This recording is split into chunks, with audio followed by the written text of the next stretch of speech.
اما بعد فاعوذ باللہ من الشیطان الرجیم بسم اللہ الرحمن الرحیم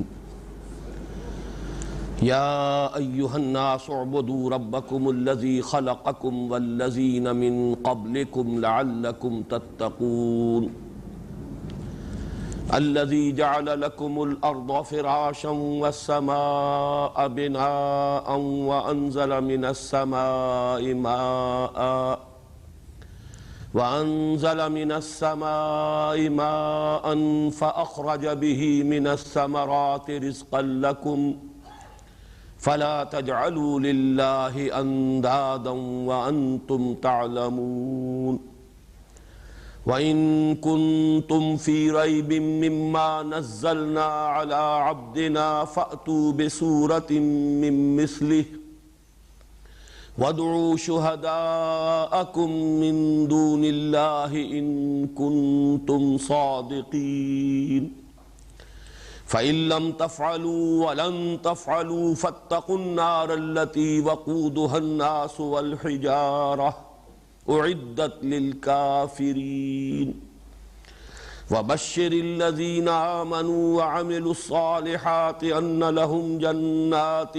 تجري من تحتها الأنهار كلما رزقوا منها من ثمرة رزقا قالوا هذا الذي رزقنا من قبل وأتوا به متشابها وَلَهُمْ فِيهَا أَزْوَاجٌ مُطَهَّرَةٌ وَهُمْ فِيهَا خَالِدُونَ صدق اللہ العظیم رب اشرح لي صدری ویسر لي امری واحلل عقدۃ من لسانی یفقہوا قولی اللہم ربنا الہمنا رشدنا واعذنا من شرور انفسنا اللہم ارنا الحق حقا وارزقنا اتباعہ وارنا الباطل باطلا وارزقنا اجتنابہ اللہم اجعلنا من عبادک المخلصین اللہم اجعلنا من عبادک المتقین آمین یا رب العالمین۔ سورہ بقرہ کے تمہیدی مضامین میں نے جو باتیں اس سے قبل عرض کی ہیں اور ان کے ضمن میں اس سورہ مبارکہ کے مضامین کا جو تجزیہ بیان کیا ہے اس کے بعض امور کو آج پھر ذہن میں تازہ کر لیں۔ یاد ہوگا کہ میں نے مضامین کے اعتبار سے اس سورہ مبارکہ کے لیے ایک نام تجویز کیا ہے، سورۃ الامتین، دو امتوں والی سورت، اس لیے کہ یہ دو نصفین پر مشتمل ہے۔ جیسے سورہ فاتحہ کے بارے میں تو حدیث قدسی میں الفاظ آئے قسمت الصلاۃ بینی و بین عبدی نصفین، میں نے نماز کو اپنے اور اپنے بندے کے مابین آدھا آدھا تقسیم کر لیا ہے۔ اسی طرح یہ سورہ مبارکہ بھی نصفین میں منقسم ہے۔ اس کا نصف اول، اس میں روح سخن اور براہ راست خطاب سابقہ امت مسلمہ یعنی بنی اسرائیل سے ہے، یہود سے ہے۔ اس کا نصف ثانی، اس میں خطاب جو موجودہ امت مسلمہ ہے جس کی تاسیس ہوئی بعثت محمدی صلی اللہ علیہ وسلم کی بنیاد پر اور خانہ کعبہ کی مرکزیت کے گرد، اس میں سارا خطاب نصف ثانی میں اس موجودہ امت مسلمہ سے ہے، امت محمد سے صلی اللہ علیہ وسلم۔ پھر جو پہلا حصہ ہے، یاد ہوگا کہ اس کے بھی میں نے 3 حصے آپ کے سامنے بیان کیے۔ 18 رکوعوں پر مشتمل ہے یہ پہلا حصہ، آیات 152 ہیں۔ دوسرے حصے میں 22 رکوع ہیں لیکن آیات 134 ہیں۔ اس اعتبار سے تقریباً مساوی کا معاملہ ہے، متوازن تقسیم ہے۔ لیکن یہ جو 18 رکوع ہیں ان میں سے 10 یا 10.25 کہہ لیجئے، ان میں تو براہ راست خطاب ہے، یا بنی اسرائیل، براہ راست یہود سے خطاب۔ لیکن ابتدا میں 4 رکوع تمہیدی اور پھر اس کے بعد 4 رکوع تحویلی۔ یہ جو 4 رکوع تمہیدی ہیں یہ پھر 2 حصوں پر مشتمل ہے۔ پہلے 2 رکوع جو ہم پڑھ چکے اور یہ دوسرے 2 رکوع جو آج ہم شروع کر رہے ہیں، تیسرا اور چوتھا رکوع۔ ان کا معاملہ یہ ہے کہ یہ سورہ بقرہ کے لیے بھی تمہید ہے اور ایک اعتبار سے پورے قرآن حکیم کے لیے بھی تمہید کی حیثیت رکھتے ہیں۔ انٹروڈکٹری مضامین ہے قرآن حکیم کے کہ جو ان 4 رکوعوں میں آ گئے۔ پہلے دو رکوعوں کے بارے میں عرض کر چکا ہوں کہ ایک تعویل خاص ہے، لیکن تعویل عام کو اس وقت صرف آپ کے سامنے دہرانا ہے کہ پہلے دو رکوعوں میں ان تین قسم کے اشخاص کی تفصیل بیان کر دی گئی کہ جو ہمیشہ اس کتاب کے حوالے سے موجود رہیں گے۔ ایک وہ لوگ جو اس کتاب سے کما حق ہو استفادہ کریں گے، ان کے صفات کیا ہوں گے، ان کے خصائص کیا ہوں گی، استفادے کی شرائط کیا ہیں، وہ بیان ہو گئے۔ ایک وہ لوگ کہ جو ضد اور تعصب ہر درمی کی وجہ سے اس کی ہدایت کے دروازے اپنے اوپر بند کر لیں گے۔ ختم اللہ علی قلوبہم وعلی سمعہم وعلی ابصارہم غشاوہ وَلَهُمْ عَذَابٌ عَظِيمٌ، یہ ان کا انجام ہے۔ تیسرا وہ گروہ کہ جو بظاہر مانے گا، ایمان لائے گا، دعویٰ کرے گا ماننے کا، لیکن اس ماننے کے عملی تقاضے پورے کرنے میں جو کسر نفس کرنی پڑتی ہے، ایثار نفس، اور جو جانی و مالی قربانیاں دینی پڑتی ہیں، اس کی بنا پر ٹھٹک کر رہ جائے گا کہ مذبذب ہو کر رہ جائے گا، نہ ماننے والوں میں نہ انکار کرنے والوں میں۔ یہ تیسرا گروہ بھی ہمیشہ موجود رہا ہے اور ہمیشہ موجود رہے گا، اور ہر نئی دعوت کے ساتھ اور بالخصوص جس میں کوئی انقلابی رنگ ہو، یہ تین قسم کے لوگ جو ہیں دنیا میں ہمیشہ پائے گئے اور ہمیشہ پائے جائیں گے۔ اب اس کے بعد جو دو رکوع ہیں، یہ تیسرا اور چوتھا رکوع، ان کے بارے میں یہ عرض کر دوں کہ مکی قرآن کا ایک طرح سے لب لباب اور خلاصہ ہے جو ان دو رکوعوں میں آ گیا ہے۔ قرآن حکیم کی بنیادی دعوت کیا ہے، اس کے اساسی نظریات کیا ہیں، اس کا بنیادی فلسفہ کیا ہے، یہ تین سوالات ذہن میں اچھی طریقے سے بٹھا لیجئے۔ ان کے جوابات ہیں کہ جو ان دو رکوعوں میں آئے۔ اس اعتبار سے دعوت اور حکمت قرآنی کا خلاصہ اور لب لباب ان دو رکوعوں میں ہے۔ یہ مضامین اصلاً ہیں مکی قرآن کے۔ قرآن حکیم کی جو مکی صورتیں ہیں، یعنی وہ حصہ کہ جو ہجرت سے قبل نازل ہوا ہے، اس کا اصل مضمون ہے ایمان، مثبت انداز میں بھی توحید کی دعوت، معاد کو اور آخرت کو ماننے کی دعوت، نبوت و رسالت کو تسلیم کرنے کی دعوت، بندگی رب کی دعوت۔ یہ دعوت جو ہے یہ در حقیقت مکی قرآن کا بنیادی مضمون ہے۔ پھر یہ کہ ظاہر بات ہے کہ ہر دعوت کے لیے کوئی نہ کوئی اس کی نظریاتی اساس ہوتی ہے، کوئی اس کی حکمت ہے، کوئی فلسفہ ہے، کوئی اس کا میٹا فزکس ہے۔ اس کے اعتبار سے انسان کی حقیقت کے بارے میں، علم کی حقیقت کے بارے میں کچھ بنیادی تصورات ہوتے ہیں کہ جن پر وہ دعوت کھڑی ہوتی ہے۔ تو ان تمام چیزوں کو بھی اصلاً قرآن حکیم میں مکی صورتوں میں بیان کیا گیا۔ اب یہاں ایسا ہے کہ اس کو بنی اسرائیل سے براہ راست خطاب سے قبل دو رکوعوں میں ان تمام امور کا جو جامع ترین خلاصہ ہو سکتا ہے وہ یہ 19 آیات کے اندر یہاں جمع کر دیا گیا ہے۔ یہ گویا کہ مکی قرآن کا خلاصہ ہے۔ اس حوالے سے میں ذرا ایک بات اس سے پہلے بھی کئی مرتبہ خیال آیا تھا کہ گوش گزار کر دوں، لیکن پھر یہ کہ وہ بات رہ جاتی رہی کہ یہ ایک سوال ہے بڑا اہم کہ کیا وجہ ہے کہ قرآن حکیم کی جو ترتیب نزولی ہے اور جو اس کی ترتیب مصحف ہے، اس میں بالکل ایک عکسی ترتیب ہے، بالکل یوں سمجھیے کہ بالعکس معاملہ ہے۔ یہ جو صورتیں ہم پڑھ رہے ہیں، سورہ بقرہ، سورہ آل عمران، سورہ نساء، سورہ مائدہ، 6.25 پارے قرآن حکیم کے، تقریباً 1/6 حصہ بن جائے گا، بلکہ 1/5 حصہ، یہ مدنی صورتوں پر مشتمل ہے۔ اور آخری حصہ قرآن مجید کا وہ زیادہ تر وہ ہے کہ جو بالکل ابتدائی دور میں قرآن مجید میں نازل ہوئی صورتیں، تو یہ کہ ان کو پہلے رکھا گیا، ان مدنی صورتوں کو، اور مکیات کو اختتام پر لایا گیا۔ ویسے تو یہ کہ اس کے فوراً بعد بھی مکیات آ جائیں گی، لیکن جو بالکل ابتدائی دور کی مکی صورتیں ہیں وہ بالکل اختتام پر ہیں۔ تو گویا کہ اس اعتبار سے ترتیب نزولی اور ترتیب مصحف جو ہیں وہ بالکل ایک دوسرے کی ضد ہیں، ایک دوسرے کے برعکس ہیں۔ اس کی حکمت کیا ہے؟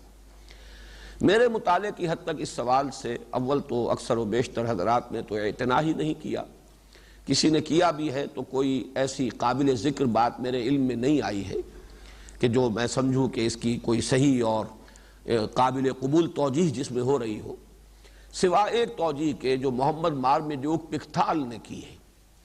انہوں نے جو ترجمہ کیا قرآن حکیم کا، گلوریس قرآن کے نام سے وہ شائع ہوا، بہت کثیر تعداد میں ایک زمانے میں شائع ہوا تھا اور بہت سے اداروں کی طرف سے مفت بھی تقسیم ہوا تھا۔ یہ اس زمانے کی بات ہے جبکہ کمیونزم جو ہے اس کی ٹائیڈ ابھی بڑھ رہی تھی، چڑھ رہی تھی، اور مغربی قوتوں کو ضرورت محسوس ہو رہی تھی کہ اس کے آگے بند باندھنے کے لیے کچھ مذہبی جو تصورات ہیں ان کو سامنے لایا جائے۔ تو اس وقت یہ کام ہوا تھا کہ مختلف مذاہب کی جو مذہبی کتب ہیں ان کو مغربی ممالک نے کثرت کے ساتھ شائع کر کے بڑی تعداد میں پھر انہیں تقسیم کیا تھا کہ شاید یہ جو طوفان چلا آ رہا ہے اس کا مقابلہ جو ہے اس روحانیت کے ذریعے سے ہی کیا جا سکے کہ جو ان مذاہب کے اندر ہے۔ بہرحال اس زمانے میں وہ گلوریس قرآن بڑی کثرت کے ساتھ شائع ہوا اور تقسیم ہوا۔ اس کا جو مقدمہ ہے وہ میرے نزدیک بڑی ہی ذہانت پر مبنی ہے۔ واقعہ یہ ہے کہ بڑی گہری سٹڈی اور بڑا گہرا مطالعہ اور مشاہدہ میں نے محسوس کیا کہ محمد مارمیلیوک پکتھال صاحب کا ہے۔ ایک تو سیرت النبی کے اعتبار سے کہ انہوں نے اس مقدمے میں سیرت کا جو خلاصہ بیان کیا بہت جامع ہے اور بہت ہی صحیح ہے، اور یہ کہ صحیح حالات کی تعبیر صحیح انداز میں ہے۔ لیکن وہیں مجھے اس کا جواب ملا تھا۔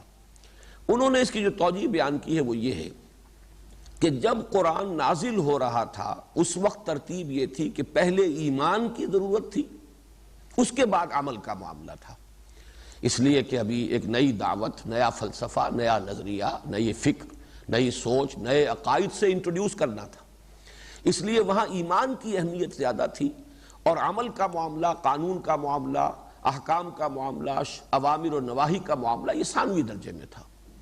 لیکن جب اسلام اسٹیبلش ہو گیا ایک پالیٹی کی حیثیت سے، وہ ایک نظام کی شکل میں قائم ہو گیا، تو اب صورت برعکس ہو گئی، اس لیے کہ اب آئندہ نسلیں جو ہیں وہ گویا کہ پیدائشی طور پر مسلمان ہوں گی۔ ان پیدائشی مسلمانوں کو اولاً ضرورت ہے عمل کی، اس لیے کہ جیسا کہ آپ کو معلوم ہے بچہ اگر 5-7 برس کا بھی ہو جاتا ہے تو اس کو نماز پڑھائی جاتی ہے، 9-10 برس کا ہو جائے روزہ رکھنا شروع کر دیتا ہے۔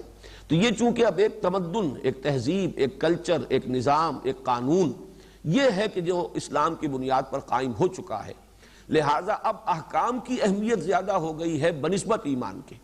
ایمان تو گویا کہ موروثی طور پر بھی لوگوں کو مل جاتا ہے، اور البتہ یہ کہ جیسے جیسے انسان کا شعور ترقی کرتا ہے پھر وہ اس کی ریئلائزیشن کرتا ہے، اس ایمان کے حقائق کو اپنے باطن کے اندر ریئلائز کرنا اور اس کا ادراک اور شعور حاصل کرنا یہ بعد میں ہوگا۔ لیکن جہاں تک ایمان کا تعلق ہے بنیادی طور پر ان حقائق کو ماننے اور تسلیم کرنے کا، یہ گویا کہ اس معاشرے میں پیدا ہونے والے لوگوں کو از خود حاصل ہو جاتا ہے۔ اس اعتبار سے اب ترتیب جو ہے وہ یہی ہونی چاہیے کہ پہلے وہ احکام، وہ اعمال، وہ جو شریعت کے اوامر و نواہی ہیں پہلے ان سے انٹروڈیوس کر دیا جائے، ایمان کے مباحث جو ہیں وہ بعد میں۔ اسی وجہ سے قرآن مجید میں مصحف کے ترتیب میں یہ ترتیب نزولی کے برعکس صورت اختیار کی گئی۔ اس اعتبار سے میں یہ عرض کر رہا ہوں کہ چونکہ یہاں پر مکی صورتیں اصلاً شروع ہو رہی ہیں قرآن حکیم میں، مصحف میں، لیکن یہ کہ ضرورت اس بات کی تھی کہ جو مدنی صورتیں شروع ہو رہی ہیں تو ضرورت اس بات کی تھی کہ مکی قرآن مجید کا خلاصہ یہاں پر درج کر دیا جائے۔ یہ ایک حکیمانہ ترتیب ہے۔ باقی جہاں تک ایک تعویل خاص کے اعتبار سے ایک خیال ہے جو مولانا اصلاحی صاحب نے ظاہر کیا ہے کہ ان رکوعوں میں بھی انڈائریکٹلی روح سخن جو ہے وہ یہود کی طرف ہے۔ جہاں تک چوتھے رکوع کا معاملہ ہے اس میں تو بات کچھ نکھر کر سامنے آ جائے گی، واضح ہو جائے گی، اس لیے کہ اس میں ابلیس کا جو کردار آئے گا اور اس ابلیسیت کی جو اساس ہے وہ ہے تکبر، ابا واستکبر، تکبر، عجب، اپنے بڑے ہونے کا گھمنڈ، اپنی تکبر کا معاملہ۔ اس اعتبار سے گویا کہ آئینہ دکھایا جا رہا ہے یہود کو کہ آج تم محمد کے مقابلے میں صلی اللہ علیہ وسلم جو استکبار کر رہے ہو، تکبر کر رہے ہو اور اپنے آپ کو ان سے بالا تر سمجھتے ہوئے ان کی دعوت کو رد کر رہے ہو، تو در حقیقت یہ شیطنت ہے۔ یہ وہی کردار ہے جو ابلیس نے آدم کے مقابلے میں اختیار کیا تھا، جو آج تم محمد صلی اللہ علیہ وسلم کے مقابلے میں اختیار کر رہے ہو۔ یہ بات تو خاصی مربوط معلوم ہوتی ہے۔ البتہ یہ جو تیسرا رکوع ہے جس کا آج ہم مطالعہ شروع کر رہے ہیں، اس میں مجھے کچھ تکلف والی بات معلوم ہوتی ہے، اگرچہ مولانا اصلاحی صاحب نے جو بات کہی ہے وہ میں آپ کے سامنے رکھ دیتا ہوں کہ چونکہ ایسا محسوس ہوا کہ جب اب مدنی دور میں اہل کتاب سے براہ راست خطاب ہوا، اب تک یہود یہ سمجھتے تھے کہ یہ دور کا معاملہ ہے، مکے والے جانے محمد صلی اللہ علیہ وسلم وہاں دعوت دے رہے ہیں، ان کے لیے ایک مسئلہ ہے جو پیدا ہوا ہے، ہم سے کوئی براہ راست اس کا سروکار نہیں ہے۔ لیکن جب حضور مدینہ تشریف لے آئے اور اب براہ راست خطاب یہود سے شروع ہوا تو انہیں اب خطرے کا احساس ہوا کہ ہمارے لیے یہ اب ایک پوٹینشل ڈینجر ہے، ہماری سیادت، قیادت، چودراہٹ، ہماری جو مسند ہے اس کے لیے اب ایک خطرہ ہے۔ اس اعتبار سے انہوں نے نہ صرف یہ کہ مدینے میں براہ راست حضور صلی اللہ علیہ وسلم کی مخالفت کی شدت اختیار کی، انہوں نے ریشہ دوانی اور سازشی کردار شروع کر دیا، اور بنی اسماعیل کو بھی، مکے والوں کو بھی ورگلانے کے لیے ہر ممکن کوشش کی کہ کسی طریقے سے وہاں سے بھی اس دعوت کے جو قدم ہے وہ آگے اب بڑھنے نہ پائیں۔ جتنا کچھ بھی وہاں ہو چکا ہے، اور وہاں سے جتنے لوگ بھی یہاں آ گئے ہجرت کر کے، لیکن یہ کہ آگے وہاں بھی اس دعوت کا سد باب کیا جائے۔ تو ان کی اس کوشش کے توڑ کے لیے یہ ہے مولانا اصلاحی صاحب کا موقف کہ اس رکوع میں اگرچہ بظاہر تو یا ایھا الناس کہا جا رہا ہے، لیکن حقیقت میں یہ بنی اسماعیل سے خطاب ہے۔ گویا کہ بنی اسماعیل کو آگاہ کیا جا رہا ہے کہ یہود کی ریشہ دوانی سے اثر پذیر نہ ہو، اور جو اصل حقیقت ہے اس کو قبول کرو کھلے دل کے ساتھ، کھلے ذہن کے ساتھ، اس لیے کہ اسی میں تمہارے لیے بھلائی ہے، اسی میں تمہارے لیے خیر ہے۔ اور یہود جو کچھ کر رہے ہیں تمہیں ورگلانے کے لیے، وہ حسد کی بنیاد پر کر رہے ہیں۔ یہ گویا کہ ایک تعویل ہے کہ اگر ہم ان دو رکوعوں کو بھی خاص کانٹیکسٹ جو ہے سورہ بقرہ کے نصف اول کا کانٹیکسٹ کہ جس میں روح سخن ہے بنی اسرائیل کی طرف، اگر اس کے حوالے سے دیکھیں تو یہ ایک بات ہے، اگرچہ بظاہر میرے نزدیک اس میں تکلف کا انداز زیادہ ہے۔ بات زیادہ صحیح وہی ہے کہ ان دونوں رکوعوں کو تعویل عام ہی کے حوالے سے اپنے ذہن میں رکھیے کہ چونکہ اب مسلسل 6.25 پارے مدنی صورتیں ہی چلنی ہیں، اور اسی کے مضامین، اسی کے اوامر و نواہی، اور وہی مضامین آئیں گے کہ جو مدنی صورتوں کے مستقل مضامین ہیں، لہذا شروع میں یہ مکی قرآن کی دعوت اور حکمت کا خلاصہ ہے کہ جو ان دو رکوعوں میں درج کر دیا گیا۔ ان میں سے بھی آج ہم صرف تیسرے رکوع کا نصف اول پڑھیں گے۔ یہ 5 آیات ہیں جو ابھی میں نے تلاوت کی ہیں، اور ان میں واقعہ یہ ہے کہ ایک طرف قرآن کی دعوت کیا ہے، اس کا جوہر، اس کا لب لباب، اس کا خلاصہ آ گیا ہے، اور دوسرے یہ کہ جو اس کے اساسی نظریات ہیں۔ اساسی نظریات کیا ہیں؟ توحید، معاد، رسالت۔ یہ 3 چیزیں ہیں کہ جن کو ہم جمع کرتے ہیں تو لفظ ایمان وجود میں آتا ہے۔ ایمان ہی اساسی نظریہ ہے اسلام کا، یہی جڑ ہے، یہ بنیاد ہے، اور اس میں توحید اور رسالت اور معاد، ان تینوں کے بارے میں ان 5 آیات میں بڑی ہی خوبصورتی کے ساتھ، جامعیت کے ساتھ، وہ مضامین جو بہت تفصیل کے ساتھ، بہت تشریح کے ساتھ، بہت شرح و بسط کے ساتھ مکی صورتوں میں آئے ہیں، یہاں ان کا بہت ہی جامع خلاصہ آ گیا ہے۔ بس اس تمہید کے بعد اب شروع کیجئے۔ یا ایھا الناس اعبدوا ربکم الذی خلقکم والذین من قبلکم لعلکم تتقون۔ یا ایھا الناس، اے لوگو۔ یہ ناس کے لفظ کے بارے میں بھی میں تفصیلاً عرض کر چکا ہوں، لغوی بحث، انسان اور انس اور پھر ناس کیسے بنا ہے۔ اب وہ ساری چیزیں جو ہے وہ بار بار دہرائی جانے والی نہیں ہے۔ اس وقت اس آیت کے حوالے سے جو یہ لفظ، جو شروع کا اس کا انداز ہے، اس سے یہ بات نوٹ کر لیجئے کہ یہاں پوری نوع انسانی سے خطاب ہو رہا ہے۔ مولانا اصلاحی صاحب کے نزدیک تو تعویل خاص کے اعتبار سے یہاں مراد بنی اسماعیل ہے۔ گویا کہ اگرچہ خطاب عام ہے لیکن اس سے مراد ایک خاص گروہ ہے، بنی اسماعیل۔ لیکن جیسا کہ میں عرض کر چکا ہوں، میرے نزدیک یہ خطاب عام ہے، اور یہ قرآن مجید کی بنیادی دعوت کا خلاصہ ہے جو ابدی دعوت ہے۔ اور اس دعوت کے مخاطب جو ہے وہ کوئی قبیلہ نہیں ہے، کوئی قوم نہیں ہے، کسی ملک کے لوگ نہیں ہیں، کسی خاص نسل سے متعلق نہیں ہے، بلکہ یا ایھا الناس، اے بنی نوع آدم، اے بنی آدم، اے نوع انسان، اے لوگو، اے انسانوں۔ یہ اس اعتبار سے بہت اہم ہے کہ دونوں اعتبارات سے اگر آپ تقابل کریں گے تو قرآن مجید کی یہ دعوت یا اسلام کی یہ دعوت منفرد نظر آئے گی دنیا میں جتنی بھی دعوتیں ہیں۔ ظاہر بات ہے کہ مختلف دعوتیں موجود ہیں، مختلف نظام ہیں، مختلف فکر ہیں، مختلف نظریات ہیں، ان کی طرف بلانے والے موجود ہیں، لیکن یہ ہے کہ ایک طرف انبیاء کرام کی دعوت، دوسری طرف دنیا میں جو دوسری تمدنی اور مادی قسم کی دعوتیں اٹھتی رہی ہیں، ان دونوں سے تقابل کر لیجئے۔ انبیاء کرام کا معاملہ بھی یہ ہے کہ نبی اکرم صلی اللہ علیہ وسلم سے قبل ہر نبی کی دعوت صرف اپنی قوم کے لیے تھی۔ یا قوم، یا قوم، یا قوم، کہیں یا ایھا الناس کے الفاظ آپ کو نہیں ملیں گے۔ یہ پہلی اور آخری دعوت ہے کہ جس میں خطاب عام ہے، انسان سے بحیثیت انسان خطاب ہے، کسی قوم سے نہیں، کسی نسل سے نہیں، کسی قبیلے سے نہیں، کسی ملک سے، کسی علاقے سے نہیں، کسی خاص پیشے سے نہیں، کسی خاص طبقے سے نہیں۔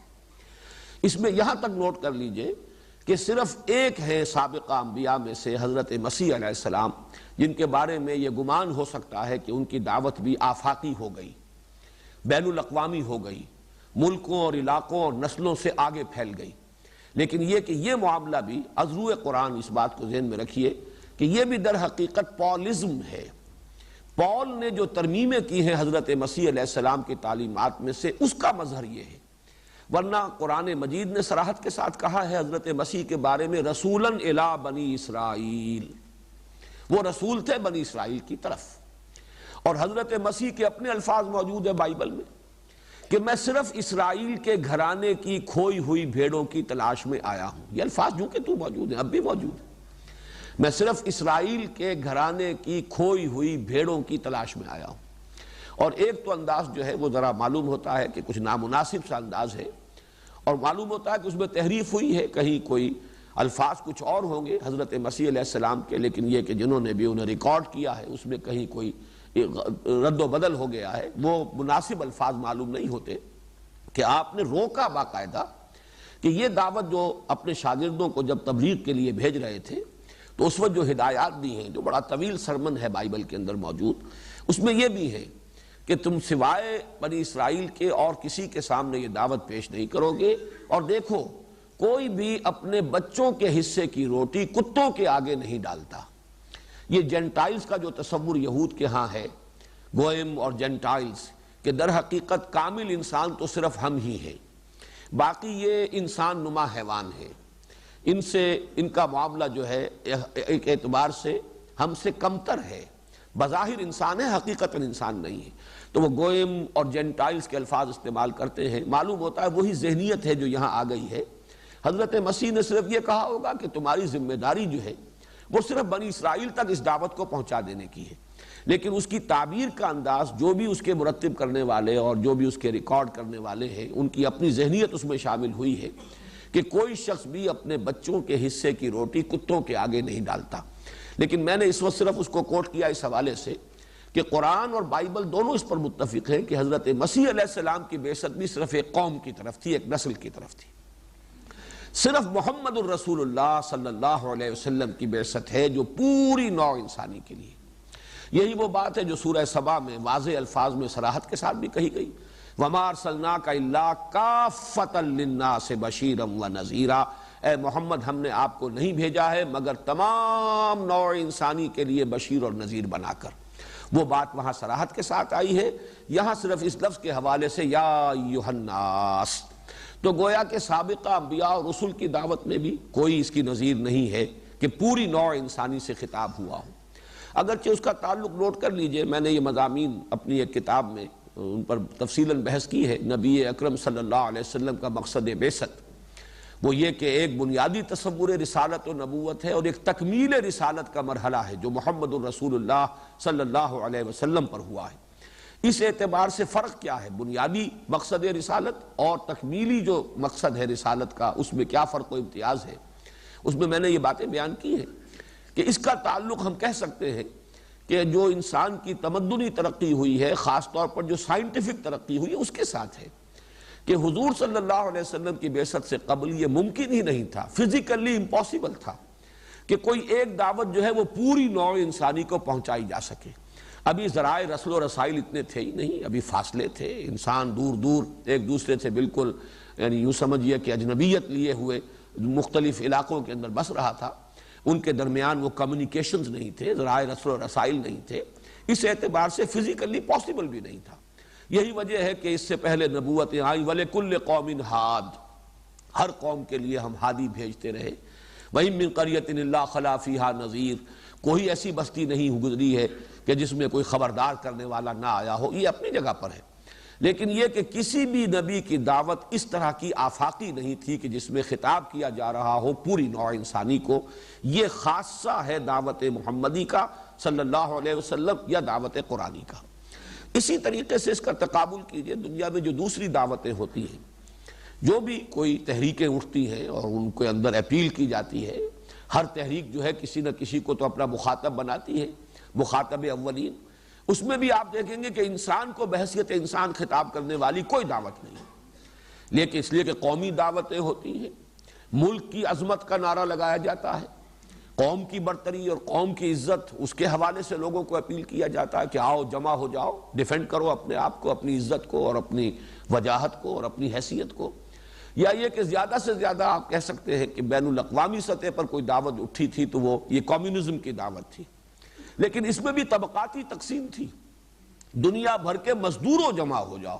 اپیل ساری تھی پرولیٹیریٹ کے لیے، بورژویز کے خلاف تو گویا کہ ایک دشمنی، ایک نفرت پیدا کرنا. ان سے کوئی تخاطب نہیں تھا، ان سے خطاب نہیں تھا، ان کے لیے کوئی اپیل نہیں تھی. یہ دعوت صرف محمد الرسول اللہ صلی اللہ علیہ وسلم کی ہے کہ اس میں کسی طبقے سے خطاب نہیں، کسی قوم سے نہیں، کسی نسل سے نہیں، کسی علاقے سے نہیں، بلکہ یہ کہ یا ایھا الناس، پوری نوع انسانی بحیثیت نوع انسانی اس کی مخاطب ہے. دعوت کیا ہے؟ اعبدوا ربکم، ایک لفظ میں خلاصہ ہے. یہ دونوں الفاظ جو ہیں، عبادت اس کا مفہوم کیا ہے، رب اس کا مفہوم کیا ہے، یہ دونوں سورہ فاتحہ میں الفاظ آ چکے ہیں اور لغوی بحث جو ہے تفصیل کے ساتھ آ چکی ہے. اس وقت تیزی کے ساتھ چند چیزیں دوبارہ ذہن میں آپ مستحضر کر لیں. نمبر ایک یہ کہ دعوت قرآنی کا لب لباب یہی ہے، یہی پہلی مرتبہ قرآن کی دعوت آ رہی ہے. یعنی ترتیب مصحف میں آئیں گے، سورہ فاتحہ میں انداز جو ہے آپ کو معلوم ہے کہ اس کے اندر وہ دعوت کا انداز نہیں ہے کہ یہ مانو یا ایمان لاؤ یا یہ کرو اور یہ نہ کرو، بلکہ اس میں تو یا تو اعتراف ہے، ایک سلیم الفطرت اور سلیم العقل انسان جہاں تک خود پہنچ گیا اس کا وہ اظہار کر رہا ہے، اور اس کے بعد وہ ایک دعا کر رہا، استدعا کر رہا، اہدنا الصراط المستقیم. پھر جو دو رکوع آئے ہیں وہ بھی سارا کلام خبریہ ہے، اس میں کہیں انشائیہ کلام نہیں ہے کہ یہ کرو اور یہ نہ کرو، بلکہ کلام خبریہ ہے. کچھ لوگ وہ ہیں، کچھ لوگ ایسے ہیں، کچھ لوگ ایسے ہیں، ان کا حال یہ ہے، ان کا انجام یہ ہوگا. یہ کلام خبریہ ہے. تو یہ پہلا مقام آ رہا ہے قرآن مجید میں کہ جہاں کلام انشائیہ ہے. یا ایھا الناس اعبدوا ربکم، اے لوگو بندگی اختیار کرو، پرستش کرو اپنے رب کی. اس پہلو سے گویا کہ قرآن مجید کی دعوت کو اگر آپ معین کرنا چاہیں کہ وہ کیا ہے تو اس کا سٹارٹنگ پوائنٹ یہی ہے.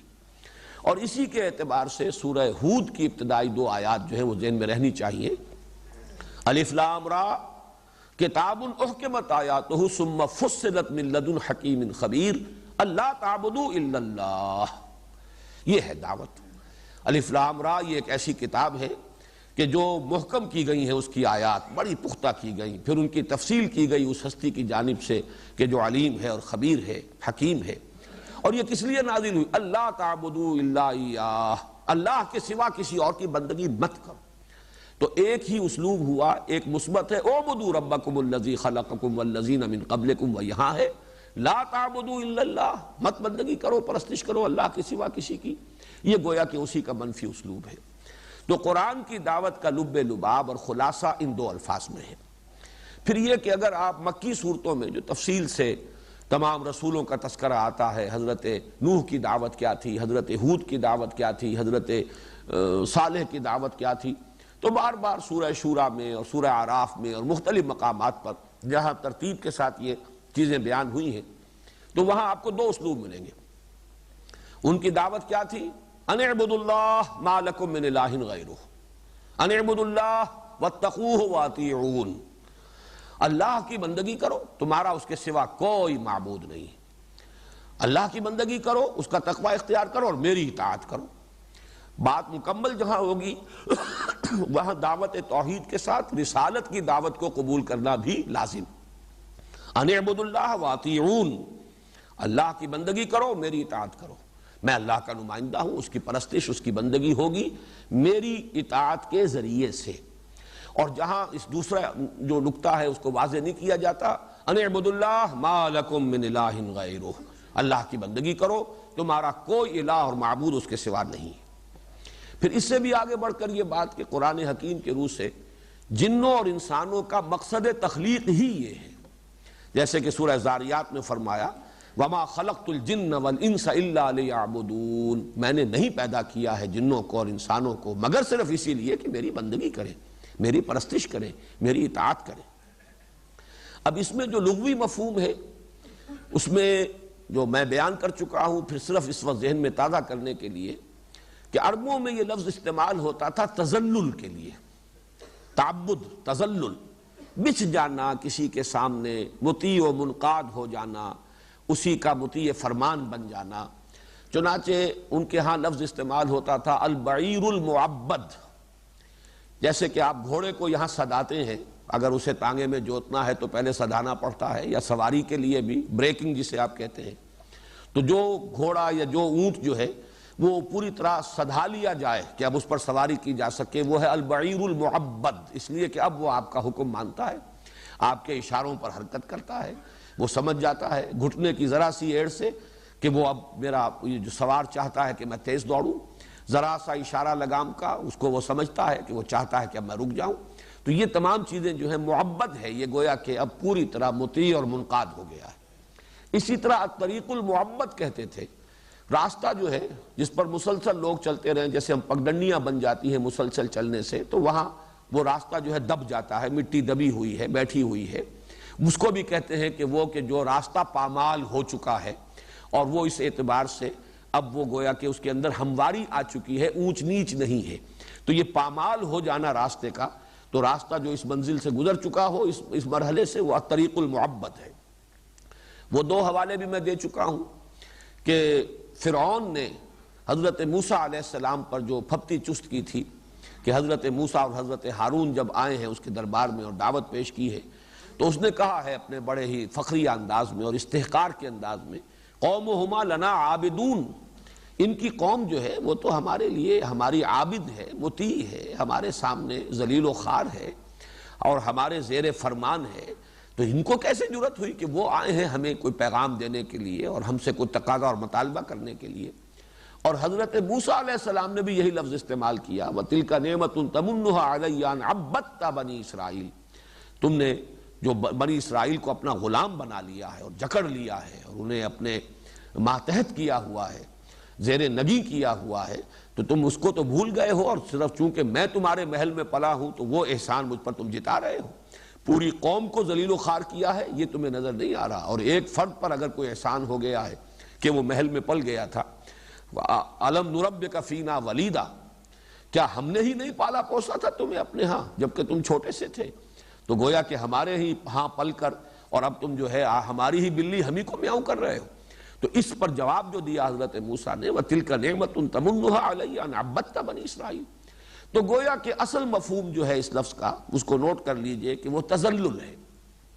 تقریباً تمام جمہور علماء جو ہیں جو لغت کے، ان کا فیصلہ یہ ہے کہ العبادت التذلل، قالہ الجمہور، جمہور کا فیصلہ یہ ہے تذلل، بچھ جانا، گر جانا، عاجزی، انکساری، اپنی انانیت کو ختم کر دینا، اپنی مرضی سے دستبردار ہو جانا کسی کے سامنے، بس یہ عبادت ہے۔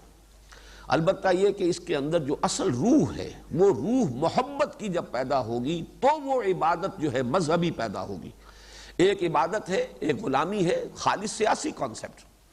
ظاہر بات ہے کہ اگر بنی اسرائیل اطاعت کر رہے تھے فرعون کی، تو کوئی اس کی محبت کی وجہ سے نہیں، کوئی اس کی تعظیم اپنے دل سے کرنے کے بنا پر نہیں، بلکہ مجبوری تھی۔ جیسے ہم انگریز کی اطاعت کرنے پر مجبور رہے، ہم اس کے غلام تھے، اس نے ہمیں فتح کیا، ہم غلام اور وہ ہمارا حاکم تھا۔ لیکن جو مذہب میں اور دین میں جو عبادت ہے اصل، اس میں جب تک کہ اس اطاعت کے ساتھ محبت کی چاشنی شامل نہ ہو جائے، دلی آمادگی، کسی کی محبت اور کسی کی عظمت کا نقش قلب پر اتنا گہرا ہو جائے کہ اس کی وجہ سے انسان خود اس کی اطاعت اختیار کرے، اپنی دلی آمادگی کے ساتھ اپنے آپ کو اس کے سامنے بچھا دے، یہ ہے اصل میں وہ عبادت کے جو مطلوب ہے۔ اس معنی میں ہے اعبدوا ربکم، اپنے رب کی بندگی اور پرستش کرو۔ یہ بھی میں بیان کر چکا ہوں کہ دو الفاظ فارسی کے جمع کیے جائیں گے تو عبادت کا یہ مفہوم پورا ہوگا۔ ایک ہے بندگی، وہ جو شیخ سعدی نے کہا کہ زندگی آمد برائے بندگی، زندگی بے بندگی شرمندگی۔ بندگی بندہ بن جانا، اطاعت، غلامی۔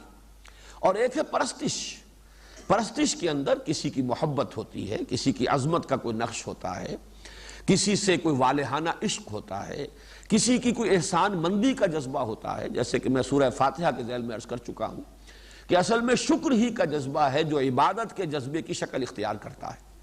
اس لیے کہ فطرت انسانی کی صحت کی ایک علامت یہ ہے کہ اس میں شکر کا جذبہ ہو، شکر کا مادہ ہو. اگر اس کے ساتھ کوئی بھلائی کرے، خیر کرے، اس کی کوئی ضرورت پوری کرے، اس کی احسان مندی کے جذبات پیدا ہونے چاہیے.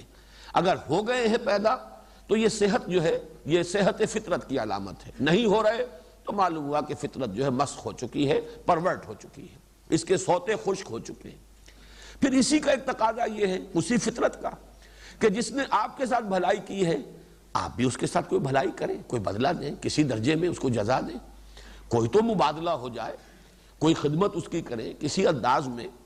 والدین نے اگر آپ کے ساتھ بھلائی کی ہے آپ والدین کی خدمت کیجیے.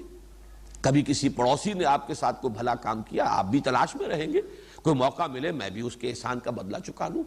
حل جزاء الاحسان الا الاحسان، احسان کا بدلہ تو احسان ہی ہو سکتا ہے، یہ بھی فطرت کا تقاضا ہے. لیکن اب اگر تو کوئی محسن ایسا ہے جس کا کہ آپ احسان کا کچھ بدلہ دے سکیں تو ٹھیک ہے، آپ نے عوض معاوضہ گلا ندارد، آپ نے اس کے احسان کا بدلہ چکا دیا. اب آپ کے اعصاب پر کوئی بوجھ نہیں رہا کہ میں اس کا احسان مند ہوں اور اس کے بوجھ تلے ہوں. لیکن اگر کوئی ہستی اتنی بلند ہے کہ آپ تو اس کی کوئی خدمت کر نہیں سکتے، سورج ہے کیا کریں گے؟ آپ کو یہ تو پتا ہے سورج کی تمازت سے ہماری فصلیں پک رہی ہیں، سورج ہی کی یہ حرارت ہے جس سے یہ ہواؤں کا نظام ہے اور بارشیں برس رہی ہیں. تو یہ بڑا دیوتا ہے، اس سے تو ہمارے بڑے کام چل رہے ہیں. لیکن اب ہم کیا کریں؟ اس کی کیا خدمت بجا لائیں؟ اس کو کیا بدلہ دیں؟ تو بس اب یہاں ایک ہی شے رہ گئی کہ ہاتھ جوڑ کر کھڑے ہو جاؤ، اس کی عظمت کا اقرار کر لو، اس کے کچھ گن گاؤ، کچھ اس کی مدح کرو، کچھ حمد کرو، اس کے سامنے سر جھکا دو، سجدہ کر دو، ڈنڈوت کر دو، بس یہی ہو سکتا اور کچھ نہیں. اس اعتبار سے یہ جذبہ شکر جو ہے یہ در حقیقت پھر جذبہ عبادت کی شکل اختیار کرتا ہے. وہی جذبہ عبادت ہے کہ جو مطلوب ہے اللہ کے لیے کہ انسان یہ پہچان لے کہ رب حقیقت میں وہی ہے.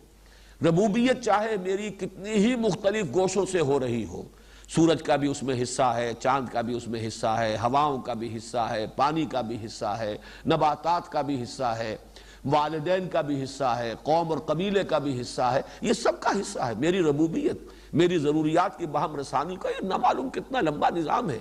لیکن یہ کہ یہ سارا سلسلہ ایک رب ہے، اصل رب، ربوبیت کے یہ سارے سلسلے اسی کے قبضہ قدرت میں ہیں، اسی کی ربوبیت کے یہ مظہر ہیں. اصل رب وہی ہے، اصل پالنہار وہی ہے. جس نے اس حقیقت کو پہچان لیا اب وہ ساری عبادت اور پرستش اور بندگی کا جذبہ اس کی ذات کے ساتھ وابستہ ہو جائے گا. جو سورہ فاتحہ میں یہ سارے مضامین آ چکے ہیں کہ الحمدللہ رب العالمین سے شروع ہو کر وہ پہلا حصہ جو ہے 3 آیتوں پر مشتمل پہلا پلڑا جو ہے، ایک پلڑا جو ہے اس سورہ مبارکہ کی جو تقسیم ہم نے ایک ترازو کی شکل میں کی ہے، وہ پھر درمیانی آیت پر آ کر جوڑتا ہے ایاک نعبد. یہ ایاک نعبد اصل میں اس کا منطقی نتیجہ ہے. اس کے بعد ہے دوسرا حصہ ایاک نستعین، اور وہ ہے اہدنا الصراط المستقیم صراط الذین انعمت علیہم غیر المغضوب علیہم ولا الضالین. یہ جو محبت اور اطاعت ان دونوں میں نسبت کیا ہے؟ اس کے لیے بہترین تشبیہ یہ ہے کہ جیسے ہمارا جسم ہے اور اس کے اندر جان ہے. جان نظر نہیں آتی، جان کا وزن ہمیں معلوم نہیں، لیکن جسم سارا اگر ہے کسی چیز سے تو وہ جان ہی کی بدولت ہے، ورنہ اس کی حقیقت کیا ہے؟ یہ تو جان نکل جائے ڈس انٹیگریٹ ہو جائے گا، متعفن ہو جائے گا، تھوڑے عرصے تک جو ہے اس کو آپ شاید رکھ سکیں، باقی اس کو برداشت کرنا ناممکن ہو جائے گا. تو ہے جو کچھ نظر آ رہا ہے وہ تو جسم ہے، جان نظر نہیں آ رہی. جان نہاں در جسم او در جان نہاں، تو یہ جان نہاں ہے جسم کے اندر، یہ تو نظر نہیں آ رہی، لیکن اس کی ساری حقیقت جو ہے وہ اس جان سے ہے. یا آپ اس جان سے بھی آگے چاہیے تو روح سے ہے، لیکن یہ کہ نظر آنے والی شے جسم ہے. اسی طرح عبادت کا جو پیکر ہے جو نظر آئے گا وہ تو ہے اطاعت، اطاعت کلی، ہمہ تن ہمہ وقت ہمہ جہت، ہر اعتبار سے اللہ کی اطاعت. لیکن اس کی اصل روح جو ہے، اس کی جان جو ہے وہ محبت ہے. اگر محبت ہے تو یہ اطاعت عبادت بن جائے گی، اگر محبت نہیں ہے تو نری اطاعت رہ جائے گی. وہ اطاعت تو جبری بھی ہوتی ہے، مجبوراً بھی ہوتی ہے، دکھاوے کے لیے بھی ہوتی ہے، ریاکاری کے لیے بھی ہوتی ہے، وہ پھر عبادت شمار نہیں ہوگی جب تک کہ اس کے اندر وہ روح جو ہے، وہ اصل جان جو ہے، وہ محبت کی اس کے اندر سرایت کیے ہوئے نہ ہو. اس حقیقت کو امام ابن تیمیہ نے بھی بیان کیا بہت خوبصورت الفاظ میں کہ لفظ العبودیت یتضمن کمال الذل و کمال الحب.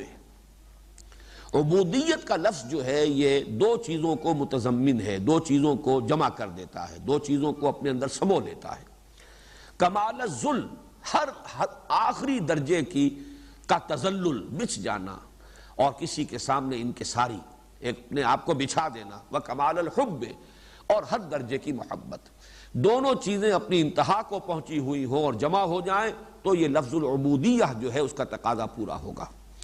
ان کے شاگرد رشید چونکہ ان پر اس متصوفانہ رنگ غالب ہے حافظ ابن قیم پر، انہوں نے اس میں ترتیب بھی بدل دی ہے۔ ان کا کہنا یہ ہے العبادت تجمع اصلین غایت الحب مع غایت الذل والخضوع، وہ محبت کو پہلے لا رہے ہیں کہ عبادت جو ہے وہ دو بنیادوں کو، دو جڑوں کو، دو اساسات کو جمع کرتی ہے۔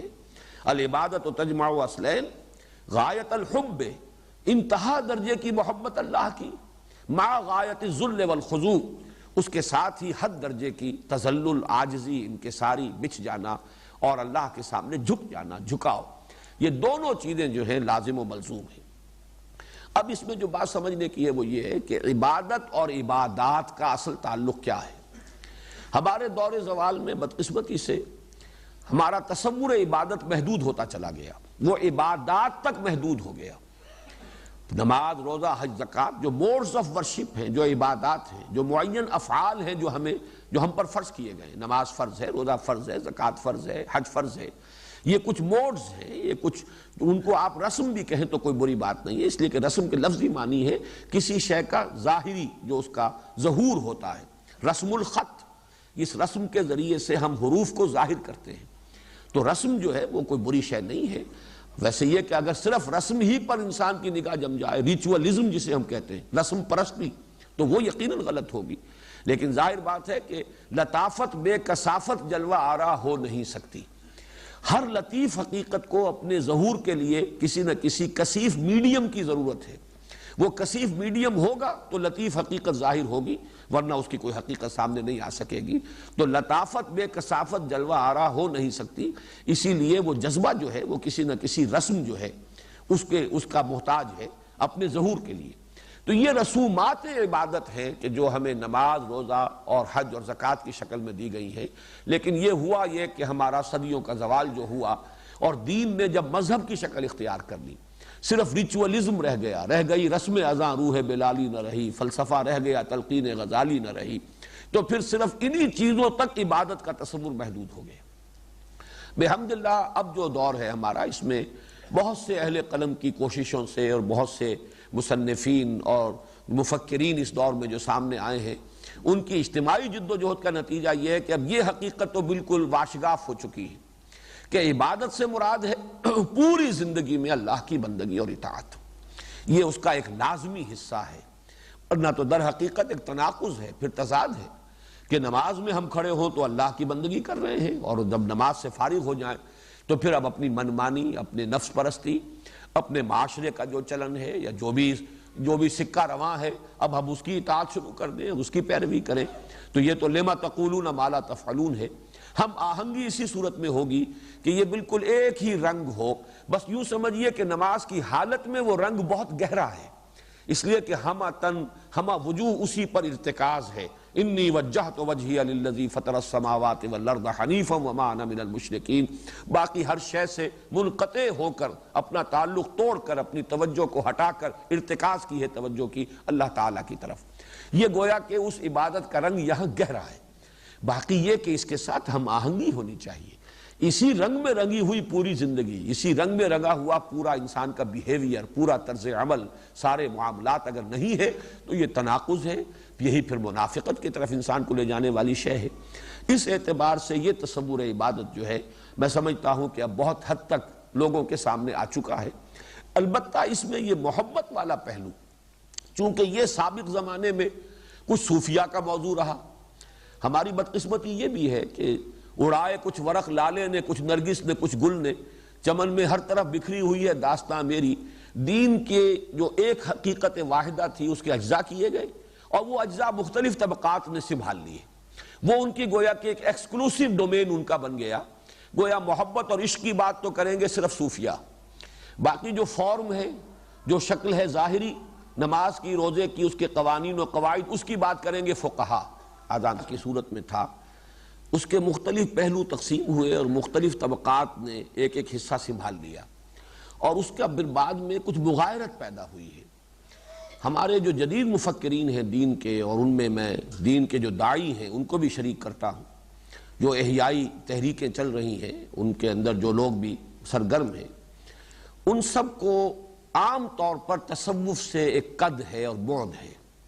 کچھ مختلف اسباب ہیں اس کے، جس کی وجہ سے کہ اس سے ایک طرح کی الرجی ڈیولپ ہوئی ہے، اور اس کی وجہ سے یہ محبت اور عشق کی باتیں جو ہیں معلوم ہوتا ہے کہ ان سے بھی انہیں ایک طرح کا بعد اور ایک طرح کی جو دوری جو ہے ان کے اپنی اپروچ کے اندر پیدا ہوئی ہے۔ اس کی ضرورت ہے کہ اس کمی کو پورا کیا جائے کہ جو اہمیت ہے محبت کی، کہ جب تک محبت کی چاشنی شامل نہ ہو محض اطاعت عبادت نہیں ہے۔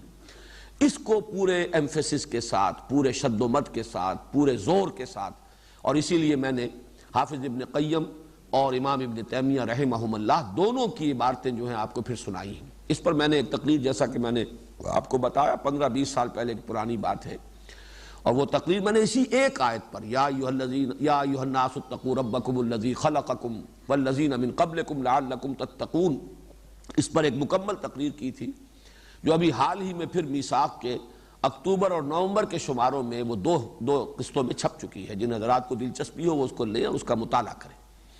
بہرحال یہ جو عبادات کا تعلق ہے کہ عبادت ہے اطاعت مطلق، ہمہ تن ہمہ وقت ہمہ وجوہ، لیکن محبت کے جذبے سے سرشار ہو کر۔ اب اس کا کیا تعلق ہے عبادات کے ساتھ، اسے بھی بڑے ہی اختصار کے ساتھ سمجھ لینا چاہیے کہ یہ عبادت آسان نہیں ہے، اس میں بڑی رکاوٹیں ہیں۔ سب سے بڑی رکاوٹ ہمارا نفس ہے، اس کے تقاضے ہیں، ہمارے اینیمل انسٹنکٹس ہیں، ہماری خواہشات ہیں، ہمارے جذبات ہیں، ہمارے شہوات ہیں۔ پھر یہ کہ بھول جانا، اس لیے کہ انسان اس دنیا میں ہے، اس کے معمولات ہیں، اس کی مصروفیات ہیں، مشغولیات ہیں، مختلف اثرات اس پر پڑ رہے ہیں ماحول کے، ان سے اپنے آپ کو بچا کر رکھنا کہ اپنے اس عہد پر انسان کاربند رہے کہ اللہ ہی کی بندگی کرنی ہے، اللہ ہی کی اطاعت کرنی ہے۔ تو گویا کہ بہت سے خارجی اور داخلی موانع ہیں۔ اسی لیے علامہ اقبال نے کہا چمی گویم مسلمانم بے لرزم کہ دانم مشکلات لا الہ رہا۔ میں جب یہ کہتا ہوں کہ میں مسلمان ہوں تو مجھ پر کب کبھی طاری ہوتی ہے، اس لیے کہ مجھے معلوم ہے لا الہ الا اللہ کہہ دینا اور اللہ کی بندگی کا اقرار کر لینا بہت آسان ہے، لیکن اس پر پورے اترنا بہت مشکل ہے۔ اس میں مختلف پہلوؤں سے جو رکاوٹیں ہیں، اصل میں ان کی تسہیل، ان کی تیسیر، ان کو آسان بنانے کے لیے اللہ نے یہ 4 عبادات عطا کی۔ نماز اس لیے ہے کہ آپ بھول نہ جائیں، مبادا آپ بھول جائیں۔ اس بھول سے نکالنے کے لیے 5 مرتبہ زندگی کے معمولات میں سے نکلو۔ جو لوگ اس سے آگے کریں اور بھی نفلی نمازیں پڑھیں، ان کا معاملہ تو اور آگے کا ہے، لیکن فرض نمازیں 5 ہیں۔ 5 مرتبہ اپنی زندگی کے معمولات کو توڑ کر آؤ اور اپنے عہد بندگی کو تازہ کرو۔ سرکشی نے کر دیے دھندلے نقوش بندگی، آؤ سجدے میں گرے لوح جبی تازہ کریں۔ ایاک نعبد و ایاک نستعین اقم الصلاۃ لذکری، قائم رکھو نماز کو میری یاد کے لیے، بھول نہ جاؤ کہیں تم۔ وہ کیفیت نہ ہو جائے کہ کافر کی یہ پہچان کے آفاق میں گم ہے، مومن کی یہ پہچان کہ گم اس میں ہے آفاق، یہ کیفیت ہونی چاہیے، اور اس کے لیے نماز یہ گویا کہ ستون ہے۔ الصلاۃ عماد الدین، یہ تو تمہارے معمولات کو جکڑ لے، زندگی کے تمام تمہارے معمولات اس کے گرد ریوالو کرے، یہ مرکز بن جائے، یہی اس کا اصل عمود بن جائے اور عماد الدین بن جائے۔ پھر یہ کہ نفس کے تقاضے، ان کے تمام کے لیے ڈھال کے طور پر الصوم جنۃ، روزہ رکھو تاکہ نفس کے منہ زور گھوڑے کو تم ذرا قابو کرنے لگ سکو، اس کو لگام دے سکو، وہ تم پر غالب نہ آ جائے بلکہ تم اس پر غالب رہو، تمہاری خودی، تمہاری انا، تمہاری قوت ارادی جو ہے وہ غالب رہے اور نفس اور اس کے تقاضے جو ہے مغلوب رہے۔ اسی لیے فرمایا کتب علیکم الصیام کما کتب علی الذین من قبلکم لعلکم تتقون۔ تیسری سب سے بڑی رکاوٹ مال کی محبت، جو در حقیقت علامت ہے دنیا کی محبت۔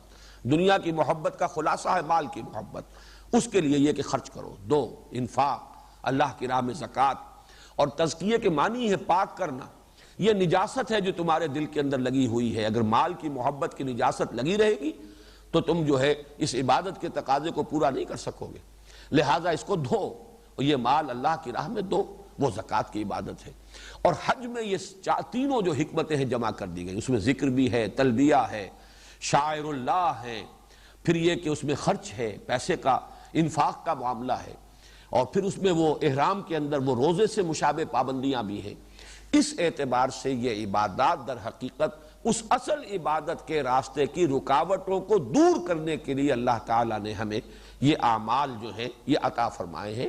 یہ ہمارے لیے رحمت ہے، یہ اس اصل مقصد کو جو ہمارا مقصد زیست ہے، وَمَا خَلَقْتُ الْجِنَّ وَالْإِنسَ إِلَّا لِيَعْبُدُونَ، اس کو پورا کرنے میں ہماری ممد اور معاون ہے۔ اس اعتبار سے اللہ کا فضل اور رحمت کا مظہر ہے۔ اس کے لیے ایک آیت جو ہے وہ ضرور ذہن میں رہنی چاہیے، اور وہ اس عبادت کو ان عبادات سے جدا کرنے کے لیے کہ واو عطف درمیان میں آیا ہے۔ سورہ بینہ کی آیت نمبر 5، وَمَا أُمِرُوا إِلَّا لِيَعْبُدُوا اللَّهَ مُخْلِصِينَ لَهُ الدِّينَ حُنَفَاءَ وَيُقِيمُوا الصَّلَاةَ وَيُؤْتُوا الزَّكَاةَ وَذَلِكَ دِينُ الْقَيِّمَةِ۔ انہیں حکم نہیں دیا گیا تھا مگر اس کا کہ اللہ ہی کی بندگی کریں، یکسو ہو کر، خالص اسی کی بندگی کریں، حنیف ہو کر، مخلصین لہ الدین، اطاعت کو اس کے لیے خالص کرتے ہوئے، کہیں بھی کوئی اس کے دوغلا پن پیدا نہ ہو، وہ یکسو ہو، یک رنگ ہو، اللہ ہی کی عبادت ہو پوری زندگی میں۔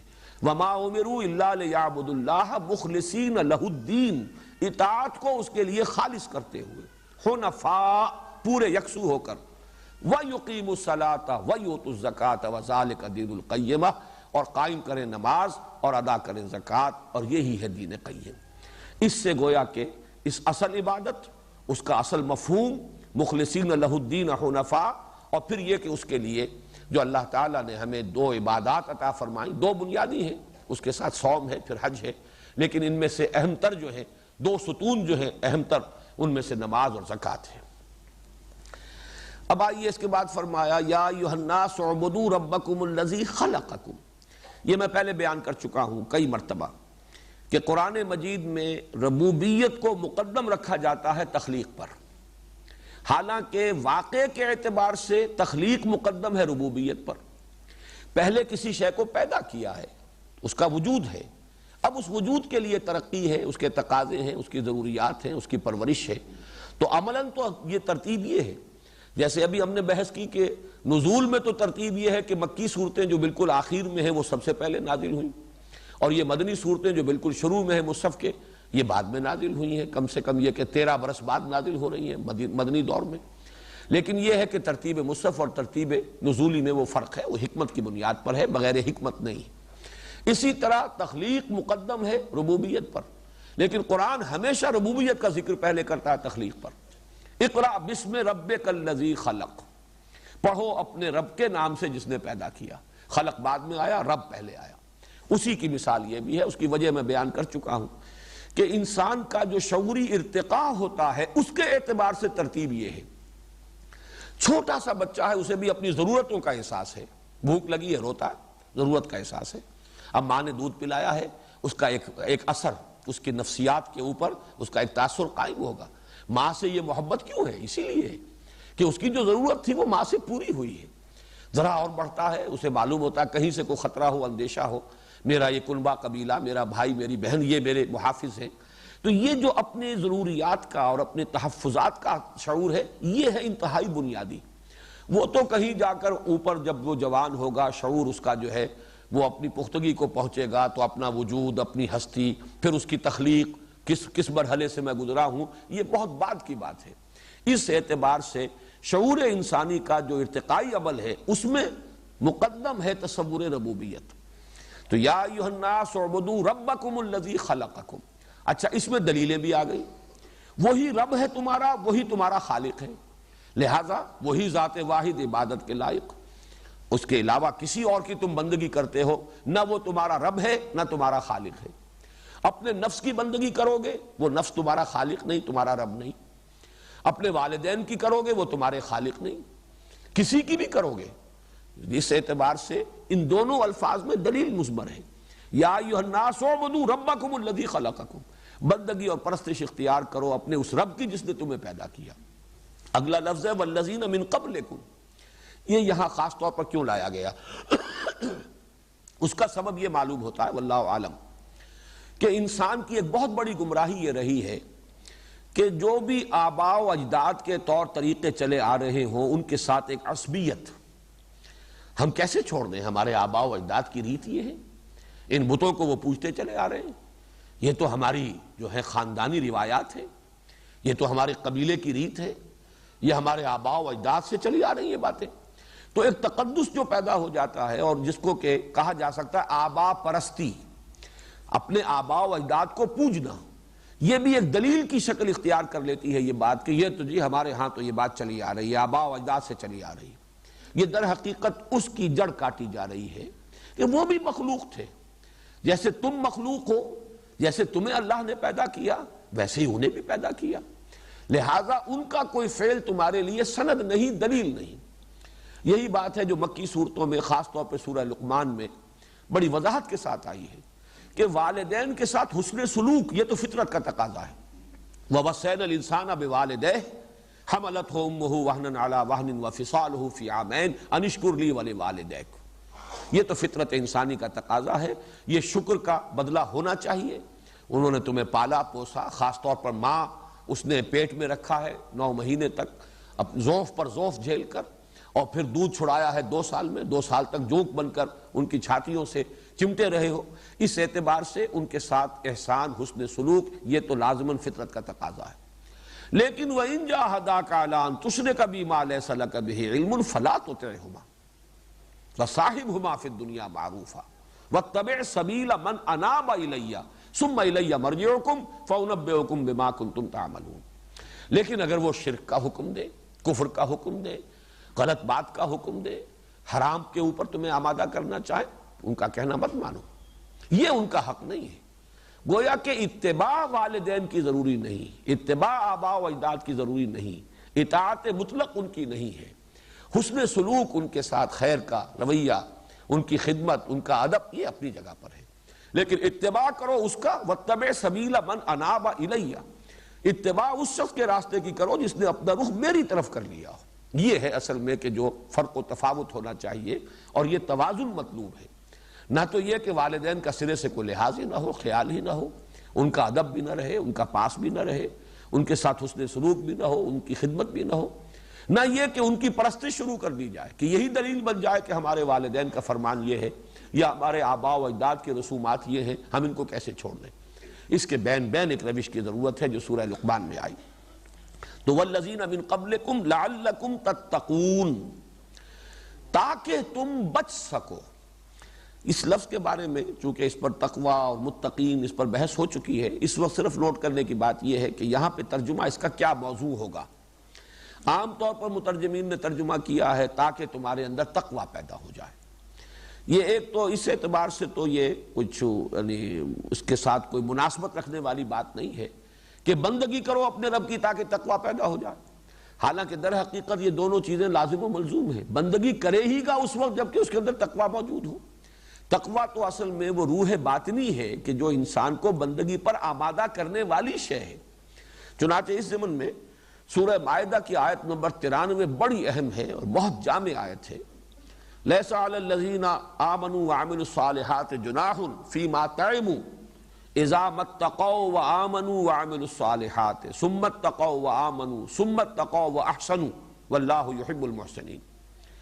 جو لوگ ایمان لائے اور عمل صالح کر رہے ہیں، وہ پہلے جو کچھ کھا پی چکے اس کا ان پر کوئی الزام نہیں، کوئی گناہ نہیں، کوئی جواب دہی نہیں، یعنی شراب کی حرمت جب تک آخری نہیں آئی تھی اس سے پہلے جس نے بھی پی ہے وہ پی گئی، اس کا کوئی مواخذہ نہیں ہوگا۔ اب اس کے بعد آیا ہے جبکہ ان کی روش یہ رہی ہے اذا اتقوا وآمنوا وعملوا الصالحات، جبکہ ان کی روش یہ رہی کہ انہوں نے تقویٰ اللہ کا اختیار کیا، ایمان لائے، نیک عمل کیے، ثم اتقوا وآمنوا، پھر مزید تقویٰ ان کے اندر بڑھ گیا اور پھر اور ایمان میں ان کی ترقی ہوئی، مزید ایمان لائے، ایمان حقیقی، قلب کی گہرائیوں کے اندر وہ راسخ ہو گیا، گہرائی اور گہرائی کے ساتھ۔ ثم اتقوا واحسنوا، پھر مزید تقویٰ ان کے اندر پیدا ہوا اور وہ مقام احسان پر فائز ہو گئے۔ واللہ یحب المحسنین، اور اللہ تعالی محسنین کو پسند کرتا ہے، ان سے محبت کرتا ہے۔ تو حدیث جبرائیل میں اصل میں یوں سمجھیے کہ اعتبار سے کہا جا سکتا ہے کہ اسی آیت کی وضاحت ہے۔ پہلا سوال حضرت جبرائیل نے کیا اخبرنی عن الاسلام، دوسرا اخبرنی عن الایمان، تیسرا اخبرنی عن الاحسان۔ تو ایمان، اسلام اور احسان کے یہ 3 مدارج ہیں، اور ان کی طرف انسان کو لے کر جانے والی جو ہے وہ روح تقویٰ ہے۔ وہ تقویٰ ہوگا انسان کے اندر، ایمان ہے، اس ایمان کی وجہ سے انسان چاہتا ہے کہ آخرت کے عذاب سے بچائے اپنے آپ کو، اللہ کی ناراضگی سے بچائے، تو وہ آگے سے آگے بڑھتا چلا جائے گا۔ ہے جستجو کے خوب سے ہے خوب تر کہاں۔ اس اعتبار سے میرے نزدیک اگرچہ وہ مفہوم اگر محدود لیا جائے تو کسی درجے میں مناسبت قائم ہو سکتی ہے۔ نماز پڑھو تاکہ تقوی پیدا ہو جائے، روزہ رکھو تاکہ تقوی پیدا ہو جائے، جیسے کہ میں نے آیت سنائی یا ایھا الذین آمنوا کتب علیکم الصیام کما کتب علی الذین من قبلکم لعلکم تتقون۔ یہاں یہ تتقون کا ترجمہ تاکہ تم متقی بن جاؤ، تاکہ تمہارے اندر تقوی پیدا ہو جائے، اس کی مناسبت ہے، اور یہ عقلی اعتبار سے منطقی اعتبار سے اس کے ساتھ وہ ایک پورا ربط رکھتا ہے۔ لیکن اس آیت میں تتقون کا ترجمہ ہوگا جو اس کا اصل میں لغوی مفہوم ہے، یعنی تاکہ تم بچ سکو۔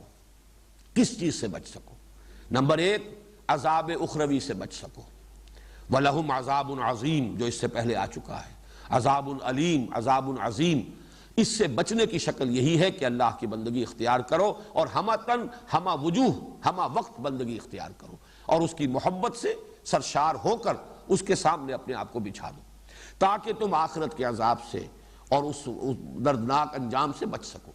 اور دوسرا اس کا مفہوم یہ ہے، اس دنیا میں جو فساد تمدن ہے، اس دنیا میں افراط و تفریط کے جو دھکے ہیں، اگر تم اللہ کی بندگی اختیار نہیں کرو گے، اپنی عقل کی پیروی اختیار کرو گے، اپنے نفس کی بندگی کرو گے، تو تصادم ہوگا، مفادات ٹکرائیں گے، طبقاتی کشمکش ہوگی، ایک طرف جو ہے حاکم اور محکوم کے درمیان رسہ کشی ہوگی، ایک طرف سرمایہ اور محنت کے درمیان کھینچتان ہوگی، ایک طرف فرد اور اجتماعیت کے درمیان جو ہے کھینچتان ہوگی۔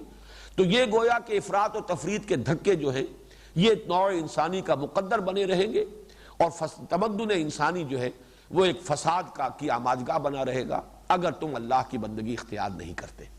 اس میں خیر کا، خیریت کا، بھلائی کا، امن کا، سکون کا، اس دنیا میں اصلاح جسے کہتے ہیں، لا تفسدوا فی الارض بعد اصلاحھا، اس زمین میں فساد مت مچاؤ اس کی اصلاح کے بعد۔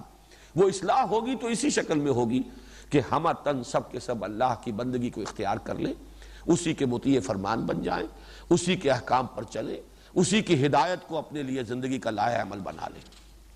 تو یہ ایک آیت جیسا کہ میں نے عرض کیا قرآن مجید کی دعوت کا خلاصہ ہے، اس لیے کہ باقی سارے تقاضے جو ہیں، میں اس وقت ریفر کر رہا ہوں جن حضرات کے علم میں ہے فرائض دینی کا جامع تصور جو میں نے ایک 6 منزلہ عمارت کے حوالے سے بارہا بیان کیا ہے، وہ دونوں تقاضے جو اوپر کے وہ بھی اسی کے در حقیقت کرولریز ہیں۔ اللہ کی بندگی کرو گے، جب عملاً بندگی اختیار کر رہے ہو، تم اپنے وجود سے خود ایک داعی بن گئے ہو، تم خود مظہر بن گئے ہو اللہ کے دین کا، تم اپنے وجود سے شہادت قائم کر رہے ہو، شہادت علی الناس، اور پھر یہ کہ دعوت دینا، لوگوں تک دین کو پہنچانا، یہ بھی اللہ کا حکم ہے، تو بندگی میں شامل ہے۔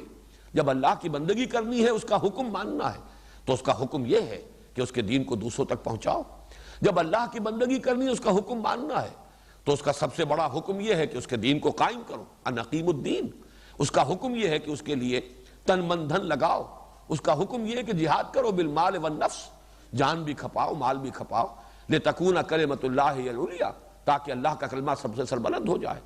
تو گویا کہ دین کے جتنے عملی تقاضے ہیں وہ سب کے سب، جیسے ہم کہتے ہیں کہ ہاتھی کے پاؤں میں سب کے پاؤں، تمام چیزیں اس کے اندر آ گئی۔ تو لفظ عبادت جو ہے اتنا پروفاؤنڈ ہے کہ اس میں دین کے سارے عملی تقاضے جو ہیں وہ ایک ہی لفظ کے اندر سمو دیے جاتے ہیں۔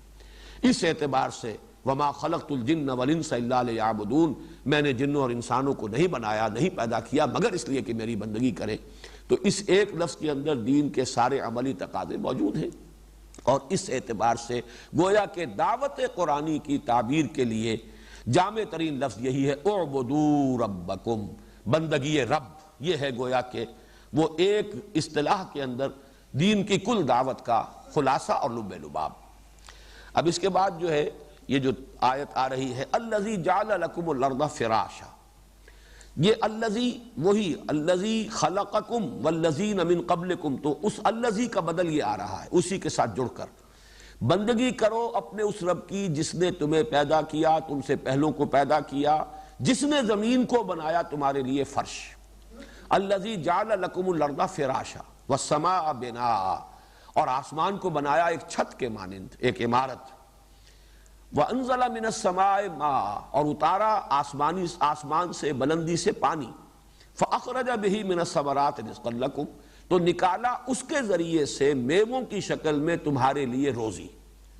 یہ جو اب 4 فنومینا آئے ہیں، اب نوٹ کر لیجئے کہ یہ تو ایک خلاصہ ہے، ورنہ قرآن مجید کی مکی صورتوں میں جو فنومینا آف دی نیچر ہیں، أَلَمْ نَجْعَلِ الْأَرْضَ مِهَادًا وَالْجِبَالَ أَوْتَادًا وَخَلَقْنَاكُمْ أَزْوَاجًا وَجَعَلْنَا نَوْمَكُمْ سُبَاتًا وَجَعَلْنَا اللَّيْلَ لِبَاسًا، اب یہ جو انداز ہے، یا أَلَمْ نَخْلُقكُم مِّن مَّاءٍ مَّهِينٍ أَلَمْ نَجْعَلِ الْأَرْضَ كِفَاتًا أَحْيَاءً وَأَمْوَاتًا وَجَعَلْنَا فِيهَا رَوَاسِيَ شَامِخَاتٍ وَأَسْقَيْنَاكُم مَّاءً فُرَاتًا۔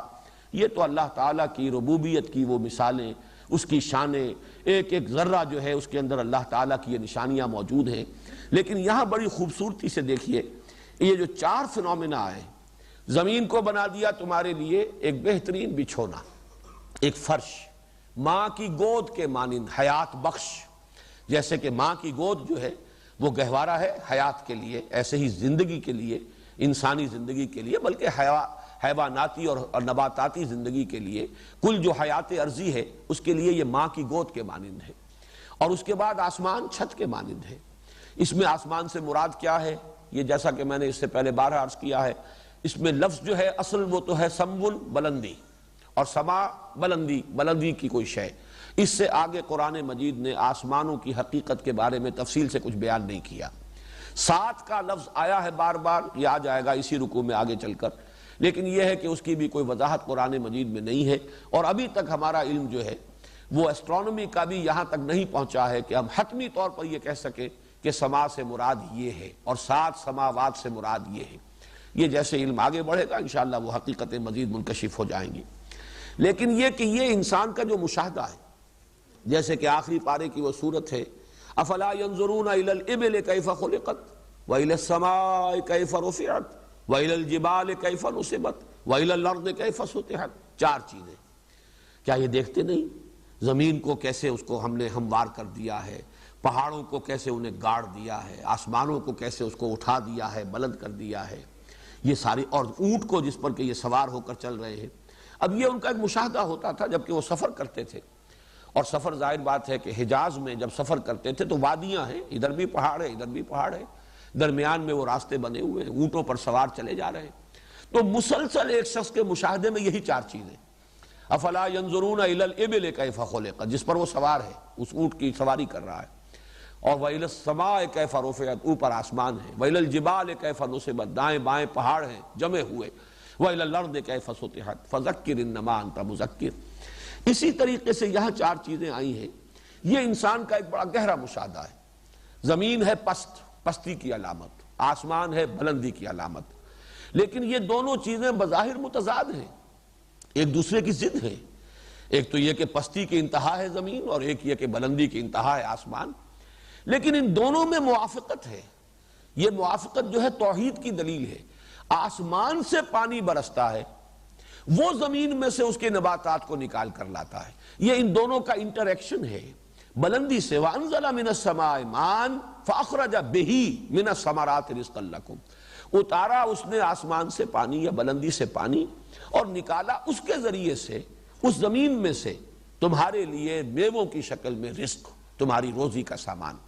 یہ گویا کہ ربوبیت جو ہے اللہ تعالیٰ کی، اس کے لیے سب سے کم ترین الفاظ جو ہو سکتے ہیں، قلیل ترین الفاظ تعداد کے اعتبار سے، اس میں گویا کہ اعبدوا ربکم، اس کی ربوبیت کے لیے جو امیجیٹ انسان کی آبزرویشن ہے، جو ہر انسان، جیسا کہ میں نے اس سے پہلے تعارف قرآن کے ضمن میں عرض کیا تھا کہ قرآن کا انداز منطقی نہیں ہے، فلسفیانہ نہیں ہے، قرآن کا بڑا فطری اسلوب استدلال ہے۔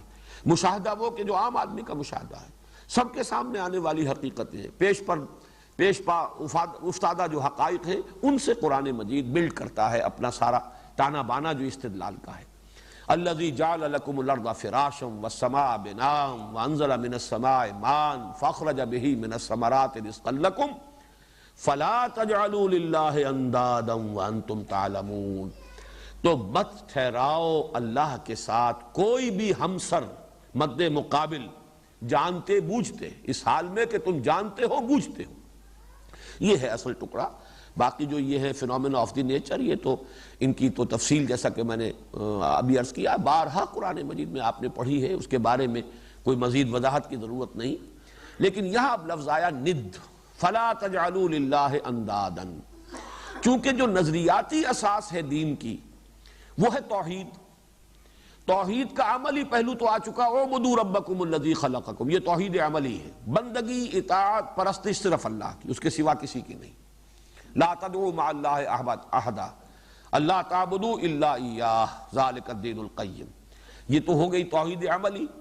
اب یہاں توحید علمی یا توحید نظری یا توحید فی العقیدہ، اللہ کا مد مقابل کسی کو نہ ٹھہراؤ.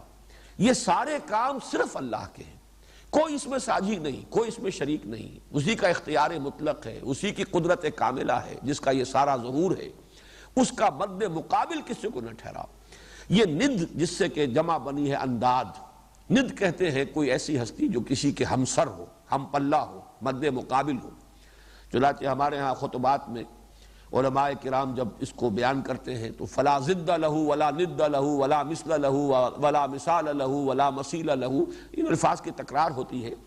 تو ضد اور ند یہ گویا کہ ایک دوسرے کے بہت قریب ہیں. ضد کہتے ہیں کہ جو کسی کے مد مقابل آ جائے، ہمسر ہو اور پھر اس سے مقابلہ کرے. ند صرف وہ ہے کہ جو ہمسر ہے، اور ضد وہ ہے کہ جو ند سے آگے بڑھ کر اب اس کا مقابلہ بھی کر رہا ہو. یہ دونوں الفاظ جو ایک دوسرے سے بہت قریب ہے، فلا ضد لہ ولا ند لہ. تو اللہ کے ساتھ کسی کو ند نہ بنا دو، یہ توحید ہے. یعنی اللہ کی ذات میں، اس کی صفات میں کسی کو اس جیسا کسی بھی اعتبار سے، کسی بھی پہلو سے اس جیسا یا اس کا ہمسر یا اس کا ہم پلہ یا اس کا ہم رتبہ نہ بنا دیا جائے. یہ پھر شرک کی کیا کیا اقسام ہیں، شرک فی الذات کیا ہے، شرک فی الصفات کیا ہے.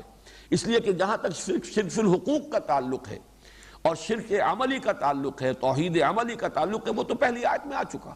یا ایھا الناس اعبدوا ربکم الذی خلقکم والذین من قبلکم لعلکم تتقون. یہ توحید عملی آ گئی، شرک عملی کی نفی آ گئی. جیسے کہ سورہ کہف کی آخری آیت ہے، وہاں جو فرمایا گیا قل انما انا بشر مثلکم یوحی الی انما الہکم الہ واحد فمن کان یرجو لقاء ربہ فلیعمل عملا صالحا ولا یشرک بعبادت ربہ احدا. اپنے رب کی بندگی اور عبادت میں کسی کو شریک نہ ٹھہرائے. جس کسی کو بھی اللہ سے ملنے کی امید ہے، آخرت کا کچھ یقین ہے، ایمان رکھتا ہے کہ جانا ہے اللہ کے پاس، جواب دہی ہوگی انا للہ و انا الیہ راجعون. فمن کان یرجو لقاء ربہ فلیعمل عملا صالحا ولا یشرک بعبادت ربہ احدا. یہ تو گویا کہ توحید عملی ہو گئی. یہ ہے توحید عقیدے کی. کسی ہستی کو، کسی شے کو، کسی شخصیت کو، کسی ذات کو، ملائکہ میں سے، جنات میں سے، انسانوں میں سے، اولیاء اللہ میں سے، انبیاء و رسل میں سے کسی کو کسی بھی اعتبار سے اللہ کا مثل، مثال، مثیل، مشابہ اور اس کا ضد یا ند نہ بنا دیا جائے. اب میں جیسا کہ عرض کر چکا ہوں، اس پر میرے تفصیلی وہ خطبے ہیں، تقریریں ہیں. 6 کیسٹس میں یہ حقیقت و اقسام شرک کو میں نے بیان کیا تھا. الحمدللہ وہ بہت کافی معروف بھی ہوئے، مقبول بھی ہوئے. یہاں پر اب تشریح کا موقع نہیں ہے اس وقت، تو صرف یہ کہ ہمیں صرف ریفر کرنا ہے کہ اس میں شرک فی الذات اور شرک فی الصفات دونوں کی نفی آئی ہے. اس لیے کہ شرک فی الحقوق اس کی نفی پہلی آیت میں ہو چکی، یا ایھا الناس اعبدوا ربکم الذی خلقکم. اب یہ ہے کہ کسی کو بیٹا بنا دینا، بیٹی بنا دینا اللہ کا، یہ ضد اور ند کی 2 شکلیں ممکن ہیں دنیا میں. یا تو اللہ کو اس کے مقام رفیع سے گرا کر کہیں مخلوقات کی صف میں لا کے کھڑا کر دیا، یا مخلوق میں سے کسی کو اٹھایا اور اسے کسی اعتبار سے اللہ کے برابر کر دیا. 2 ہی شکلیں ہو سکتی ہیں. اور اسی لیے کہا گیا ہے کہ ان الشرک لظلم عظیم. اس لیے کہ ظلم کہتے ہی اسے وضع الشیء فی غیر محلہ، کسی شے کو اس کے اصل مقام سے ہٹا کر کہیں اور رکھ دینا، یہ ظلم ہے.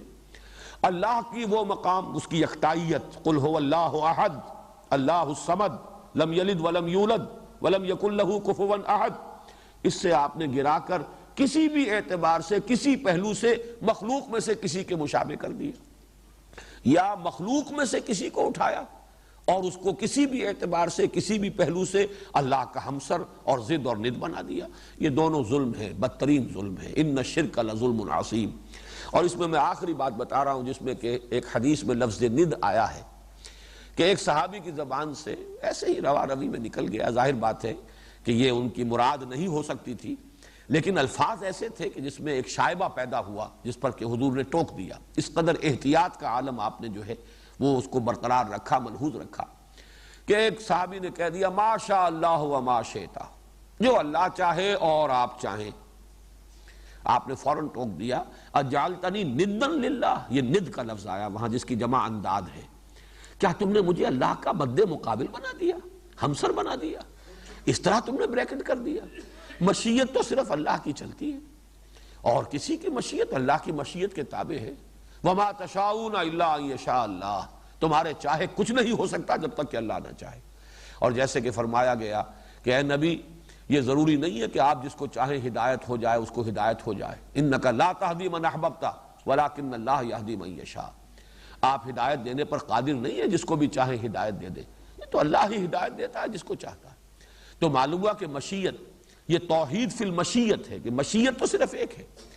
ہاں ہمارے لیے یہ کہ اپنی مشیت کو گم کر دیں اللہ کی مشیت میں، یہ بات دوسری ہے کہ ہماری کوئی پسند رہے ہی نہ، جو اللہ کو پسند ہے وہی ہماری پسند ہو جائے، یہ ہماری روحانی ترقی کا ایک مقام ہوگا۔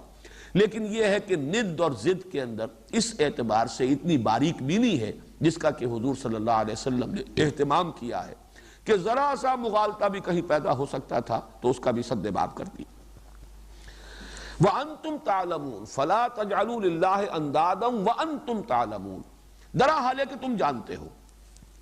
اس کے دو مفہوم ہو سکتے ہیں، ایک تو جو عام طور پر لیا گیا ہے وہ تو یہ ہے کہ تمہیں خوب معلوم ہے کہ آسمان سے پانی برسانے والا اللہ کے سوا کوئی نہیں، زمین اور آسمان کو پیدا کرنے والا اللہ کے سوا کوئی نہیں، یہ حقائق تمہیں معلوم ہے۔ اس میں اب ہمیں تعویل خاص کی طرف رجوع کرنا ہوگا، اس لیے کہ مشرکین عرب جو ہیں ان کا شرک اس نوعیت کا نہیں تھا کہ وہ تخلیق کائنات میں اللہ کا کسی کو ساجی سمجھتے ہوں، کسی کو شریک سمجھتے ہوں، یا انتظام کائنات میں اللہ کا ساجی یا شریک سمجھتے ہوں۔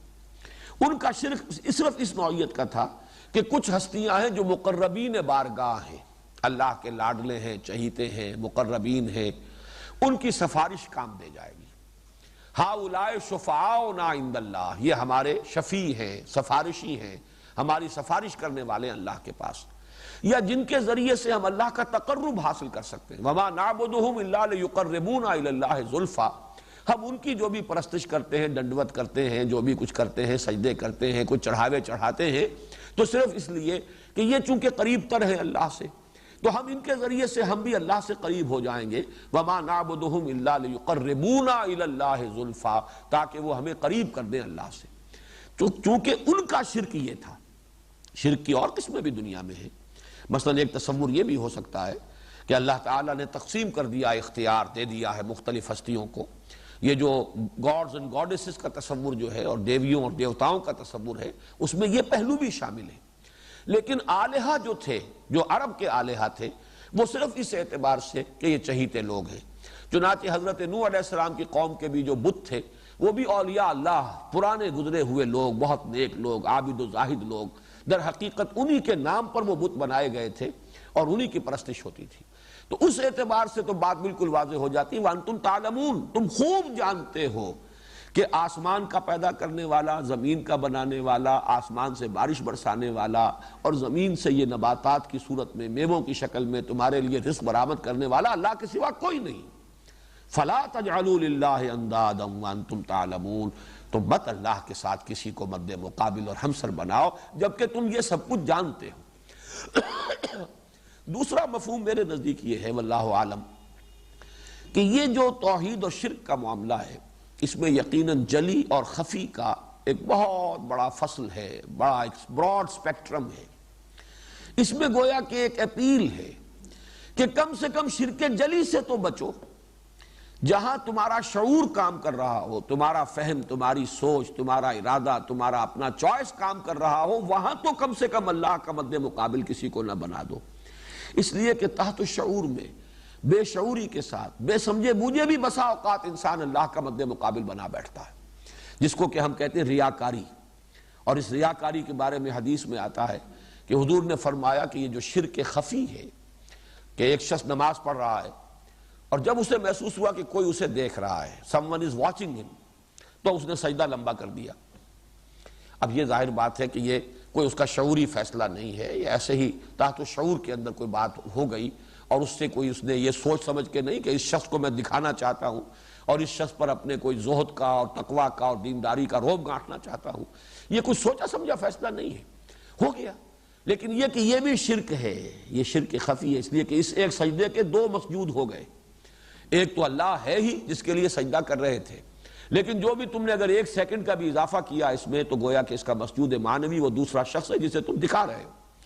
اور اس شرک کے بارے میں حضور نے فرمایا ہے کہ شرک خفی کی پہچاننا اتنا مشکل ہے جتنا کسی نہایت تاریک شب میں کسی سیاہ پتھر پر سیاہ چیونٹی کو چلتے ہوئے دیکھنا مشکل ہے, اتنا ہی شرک خفی کی پہچان اور اس کی معرفت مشکل ہے. یعنی یہ تمثیل کا وہ میں سمجھتا ہوں کہ حد ہے جیسی کہ سورہ نور میں تمثیل آئی ہے, فی بحر لجی یغشاہ موج من فوقہ موج من فوقہ سحاب. تو جیسے ڈائمنشنز اس میں ایڈ کی گئی ہیں تاریکی کی ایک پر دوسری ڈائمنشن, ایسے ہی حضور نے یہاں اضافہ کیا ہے کہ رات نہایت تاریک, پتھر سیاہ چیونٹی رینگ رہی ہے, جیسے اس کا دیکھنا مشکل ہے ویسے ہی شرک خفی جو ہے اس کا ادراک اور اس کا شعور مشکل ہے. تو ایک مفہوم یہ بھی ہو سکتا ہے وانتم تعلمون, جانتے بوجھتے تو کم سے کم اللہ کے ساتھ کسی کو شریک نہ بناؤ. اور یہ نوٹ کر لیجئے کہ اس دور کا جتنا شرک ہے وہ سارا شعوری شرک ہے, انسٹیٹیوشنلائزڈ شرک ہے. اب غیر اللہ کی حاکمیت سب سے بڑا شرک ہے. ساورنٹی, ہیومن ساورنٹی, وہ فرد واحد کی ہو, وہ قوم کی ہو, وہ عوام کی ہو, وہ ساری یہ شرک ہے. اور یہ تو ایک فلسفہ ہے, یہ ایک نظام ہے, یہ تو انسٹیٹیوشن ہے, اس میں کسی غیر شعور کا کوئی سوال نہیں. اسی طریقے سے مادہ پرستی اور دنیا پرستی, یہ چیزیں جو ہیں, وطن پرستی, باقاعدہ الفاظ استعمال ہوتے ہیں, یہ ساری چیزیں جو ہیں یہ تو نظریاتی ہیں, یہ انسان کے ہوش اور شعور اور فلسفے اور فکر سے متعلق چیزیں ہیں. تو فَلَا تَجْعَلُوا لِلَّهِ أَنْدَادًا وَأَنْتُمْ تَعْلَمُونَ, جانتے بوجھتے کم سے کم شعوری طور پر تو کسی بھی ہستی کو, کسی انسٹیٹیوشن کو, کسی ادارے کو, کسی شے کو اللہ کے ساتھ مد مقابل اور اس کا برابر کا نہ بنا دو. ان 2 آیات میں توحید کا مضمون مکمل ہو گیا. پہلی میں توحید عملی, دوسرے میں توحید نظری یا توحید عقیدہ. وَإِن كُنتُم فِي رَيْبٍ مِّمَّا نَزَّلْنَا عَلَىٰ عَبْدِنَا فَأْتُوا بِسُورَةٍ مِّن مِّثْلِهِ وَادْعُوا شُهَدَاءَكُم مِّن دُونِ اللَّهِ إِن كُنتُم صَادِقِينَ. اور اگر تم ہو شک میں اس چیز کے بارے میں جو ہم نے نازل فرمائی اپنے بندے پر, یہاں نوٹ کر لیجئے نزلنا ہے, انزلنا نہیں ہے, یعنی رفتہ رفتہ جستہ جستہ تھوڑا تھوڑا کر کے قرآن نازل ہوا ہے. حضور پر قرآن مجید کی کا نزول جو ہے وہ بصورت تنزیل ہے, اسی سے یہ ورب بنا ہے نزلنا. وَإِن كُنتُم فِي رَيْبٍ, اس میں ذرا نوٹ کیجئے گا کہ بڑا ایک جس کو کہتے ہیں کہ سرچنگ انداز ہے یہ, کہ واقعتاً اگر تم کسی شک میں ہو, اصل بات کیا تم شک میں نہیں ہو, یہ تمہاری ڈھٹائی ہے, یہ تمہارا ضد اور تعصب ہے, حقیقتاً تم میں شک نہیں ہے, تم پہچان چکے ہو کہ یہ اللہ کا کلام ہے. لیکن ان کنتم فی ریب, برسبیل یوں کہیے کہ ایک اتمام حجت کے طور پر, اگر واقعتاً تمہیں کوئی شک ہے اس چیز کے بارے میں جو ہم نے نازل فرمائی اپنے بندے پر, فَأْتُوا بِسُورَةٍ مِّن مِّثْلِهِ, تو لے آؤ ایک ہی صورت اس کے مثل کی سی, اس جیسی, فصاحت میں, بلاغت میں, عذوبت میں, مٹھاس میں, اس میں صوتی آہنگ میں, ہر اعتبار سے جو بھی تمہارے معیارات ہیں انہی کے مطابق اگر تم دعویٰ کر سکو کہ یہ ہم ایک پیس آف جو ہے کلام کا ایک ہم ٹکڑا موضوع کر لائے ہیں جس کے بارے میں کہ ہمارا یہ دعویٰ ہے کہ یہ قرآن جیسا, لے آؤ. وَادْعُوا شُهَدَاءَكُم مِّن دُونِ اللَّهِ إِن كُنتُم صَادِقِينَ, اور پکار لو اپنے تمام حمایتیوں کو اللہ کے سوا. یہ نوٹ کر لیجئے, اللہ کے سوا, اس لیے کہ مشرک تھے وہ, اللہ کے منکر نہیں تھے, وہ اللہ کو بھی پکارتے تھے, اللہم اللہم, یہ تو ان کی دعائیں ہیں. اللہ کو چھوڑ دو, باقی جس کو پکارنا ہے پکار لو. تم جنات کو پکار لو, اپنی دیویوں کو پکار لو, اپنے معبودوں کو پکار لو, اپنے خطیبوں کو جمع کر لو, اپنے شعراء کو جمع کر لو, جس کو چاہو. شہداء کے لفظ کو بھی یہاں سمجھ لیجئے, شہدہ یا شہدو اصل میں تو آتا ہے موجودگی کے لیے, جو شاہد وہ ہے جو موجود ہے. لیکن یہیں سے اس میں جو 2 مفہوم اضافی پیدا ہوئے کہ جو گواہی ہے وہ بھی اصل اسی کی ہوتی ہے کہ جو کسی وقوع پر موجود ہو، اس لیے یہیں سے گواہی کا تصور پیدا ہو۔ جو موجود تھا وہی گواہی دینے کا اہل ہے، جو کہ چشمدید جو ہے گواہ ہے، اس نے دیکھا ہے کہ واقعہ کیسے ہوا۔ اور اسی طریقے سے مددگار بھی وہی ہو سکتا ہے جو موجود ہو۔ آپ کا کوئی بڑا حمایتی ہے لیکن وہاں وقوع کے وقت موجود نہیں ہے تو اس کی مدد آپ کے لیے مفید نہیں ہوگی۔ تو شہید کے یہ دونوں ترجمے، گواہ اور مددگار، یہ ثانوی ترجمے ہیں، اصل ہے موجود، اور جو بھی حمایتی ہے وہ در حقیقت ایک نتیجے کے طور پر ہے کہ موجود ہوگا تو حمایت کر سکے گا، مدد کر سکے گا۔ وَدْعُوا شُهَدَاءَكُم مِّن دُونِ اللَّهِ إِن كُنتُمْ صَادِقِينَ، اور پکار لو اللہ کے سوا اپنے تمام حمایتیوں کو، مددگاروں کو، اگر تم سچے ہو۔ میں پھر یہاں زور دے کر کہہ رہا ہوں اگر تم سچے ہو، یعنی میرے نزدیک اس کا مفہوم یہ کہ تم شک کرنے میں بھی سچے نہیں ہو، یہ بھی تمہارا تصنع ہے، یہ بھی تمہاری ہٹ دھرمی ہے، حقیقتاً تمہیں شک نہیں ہے، تم یہ صرف ایک ڈھال کے طور پر استعمال کر رہے ہو۔ ان کنتم صادقین، اگر سچے ہو، باقی اس کا یہ مفہوم بھی ہو جائے گا کہ یہ دودھ کا دودھ پانی کا پانی جدا ہو جائے گا۔ اگر تمہارا یہ خیال ہے کہ یہ کلام محمد نے خود موضوع کر لیا ہے صلی اللہ علیہ وسلم، خود گھڑ لیا ہے، خود بنا لیا ہے، تو ٹھیک ہے، پھر تو مقابلہ ہو سکتا ہے۔ بڑے بڑے تمہارے ہاں فصحاء اور بلغاء اور ادباء اور شعراء اور خطباء موجود ہیں، تو تم ایک مقابلہ کر لو۔ یہ میں تعارف قرآن کے ضمن میں عرض کر چکا ہوں کہ یہ چیلنج مکی قرآن میں 4 مرتبہ پہلے آ چکا ہے۔ 2 مرتبہ پورے کلام پاک کی نظیر کے لیے ان سے مطالبہ کیا گیا۔